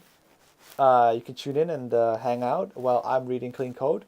Um, yeah, I like reading a lot, and I like explaining things. So if you want anything explained again, whether it's neural networks, whether it's GANs, whether it's style transfer, we did a lot already. So we already did we did the standard. We already did standard just neural networks. We did convolutional neural networks. We did style transfer, so neural style transfer. We actually spoke extensively about GANs as well. And then today we spoke about fast neural style transfer. So if you have any questions, any high-level questions, even any low-level questions about the math or about the general idea, we also talked about the squishy squashy neural networks, right? So we talked about neural networks from a squishy squashy viewpoint perspective. Where I'm referring here to is that neural networks will kind of deform and stretch and then squash the space over and over again, which is another deep insight that we got on stream. So there are a lot of deep insights we already had on stream. So hopefully you guys are willing to tune in for more deep insights about machine learning. I really liked our insight here on style. Like, what is style? And hear about like what truly is a neural network. Like, what is a neural network? Like, what does it do, right? And I think that those are some really cool, interesting, deep insights that we got together on stream. And you can watch back my old streams where we got the insights. But if you want to have them explained again, if you have any questions about either neural networks, about GANs, about convolutional neural networks, about neural style transfer, about fast neural style transfer, or neural style transfer from let's say topological perspective, feel free to post a message in the chat. I'm really happy to explain everything all over again. Why? Because I think machine learning is awesome and these things are so cool. I want to share them with everyone. So don't feel discouraged by the fact that we already did so much, because we still have a lot to do. Like, look at all of this stuff we have to do. So we have to do a lot of stuff, and learning together is cool. And I just want to share this stuff with you guys. So I truly hope you guys enjoyed my stream. I hope you guys learned something today. Yeah, so again, I want to thank all of you guys for tuning in today. If you tuned in for like the last 5 minutes, or like the whole full 3.5 hours, feel free to follow me. I need 3 followers more, so hopefully I can get them today or maybe tomorrow or the next stream, and then it will have 50 followers, which is of course which was the goal. Wait, maybe I can pull up the follower goal. Let me see. Let's pull up the follower goal. So I still have 7 days to go. I think it's not even that accurate, because I have more than 40 followers. But according to the follower goal, I still have 8 days. But of course, it would be awesome if we could get that tonight. So yeah, again, I want to thank all the viewers at home watching on Twitch. Just me, bro, Turlin Bonbon, like Frank, like Greeny as well. And all the new subs, so that would be Planitia 2, Eldridge, Nexus, and Vindolanda. Whew! Yeah, thank you so much for joining. Yeah, I just want to thank all of you for joining in. I had a great time. I learned a lot. I hope I was able to convey that to you guys. Yeah, and hopefully I'll help you. You can always. You can't always have what you want, right? You have 84 now. All right. Do I now? I don't know how you are. Thank you so much. You can't always. I have 84. No, 48. I mean, I don't know how you are. But I guess it'll help. All right. Thank you so much. I really appreciate it. So yeah, this stream is about machine learning.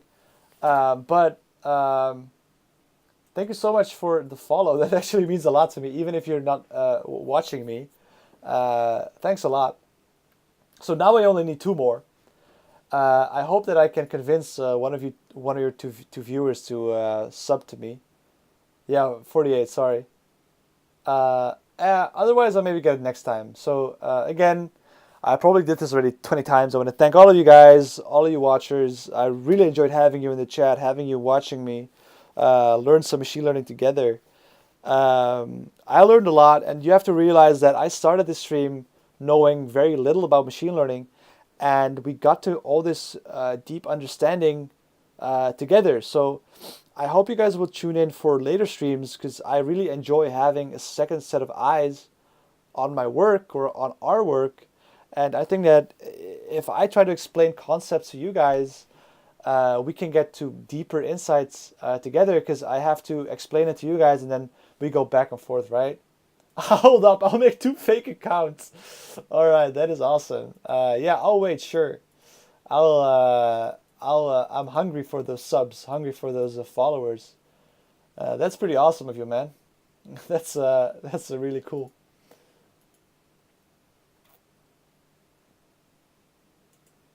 All right, so I'd love to know if some of the viewers came from Reddit, actually. Did any one of you guys came from Reddit, where I said like watch people code? That would be awesome to see. So I think I'm at the 5th place on the Reddit of Watch People Code, where I posted my style transfer part 1, where we went through the whole style transfer theory, which to me was very interesting. Yeah, like, okay, so how did I do the Discord? Okay, so I'm gonna open Discord on my big computer. Okay, I'm gonna Google how to make perma invite Discord link. How to create a permanent. Click on instant invite. Okay, awesome. Okay. So I type on invite people, then I copy this, then I edit it, and I say expires after never. All right, so this is the Discord link. Awesome, man. Thank you so much. I really appreciate it. So this is the Discord link. I'll post it in the panels. I'll edit the panels. Now I have 2 followers. All right, thank you so much, man. I really appreciate it. Okay, so now I have 50 followers. Thank you so much. You can always. I really appreciate it. Like, I really appreciate it. Yeah, so that was awesome, man. Thank you so much. And now I can, I think, apply for like Twitch something something affiliate status. Reach 50 followers. It hasn't updated yet. According to the thingy, I still have I still only have 47, so it might take some time to update. I have some new unreads. Hi, hi, hi. I did it. I'm first. Okay. Thanks. You can always. Thanks a lot. Let's see. Get 10 people chatting to unlock. There are some other achievements. So I'm not sure why it's not updating. Maybe reload. Yeah, I tried reloading. So let's see. So achievements. So it says that I have 47. Yeah, I know, but on the like if I go to the let me go here. Like I'll show you.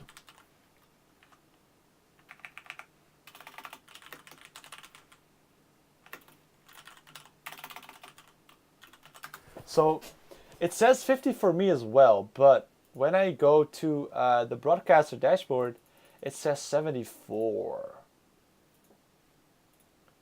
So here's our beautiful VGG16. I'm going to save this and I'm going to shut it down. But wait a second. So let's go to projects, set style transfer. And we did something along the lines of the fast neural net architecture. Right? Yeah, we did that.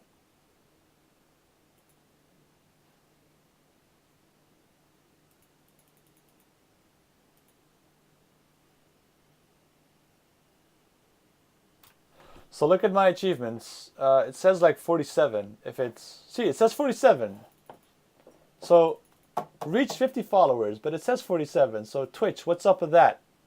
Path to Affiliate. Like, what is up with that? I have 3 out of 4 requirements. Donate. Yeah, I don't know how to donate. Like, I still have to fix my PayPal.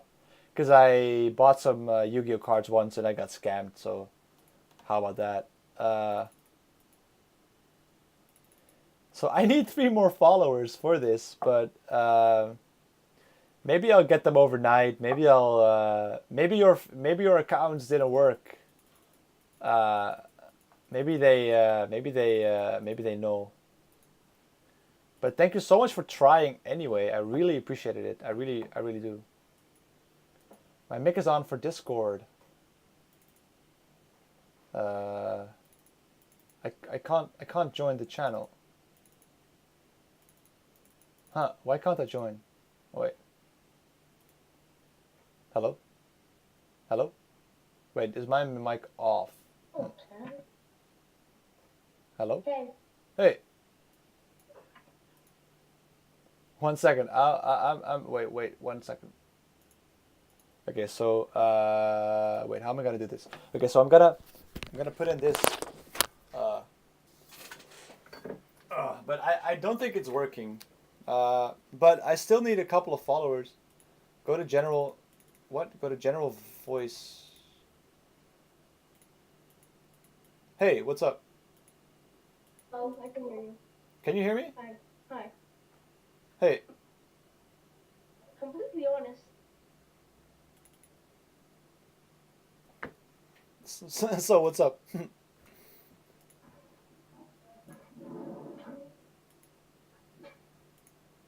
All right. So yeah. Again, guys, I want to thank all of you guys for joining me today. Wait. You can always. I'm gonna mute you for 1 second.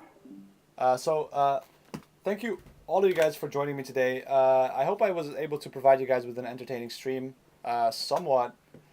Uh, yeah. I think I'm gonna stop streaming now.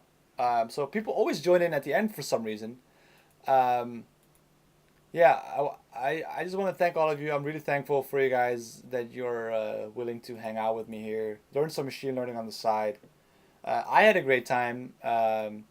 Hopefully, you guys had a great time. Hopefully, maybe overnight, 3 or 4 people will follow me, and we'll hit that 50 follower mark. Whew. Okay, so that is the stream because I have to go now. I have to do something. Um, but again, thank you so much for joining. I really enjoyed having you, and hopefully, I'll see you next time. All right. See you guys. Thank you so much. Thank you so much. Ciao.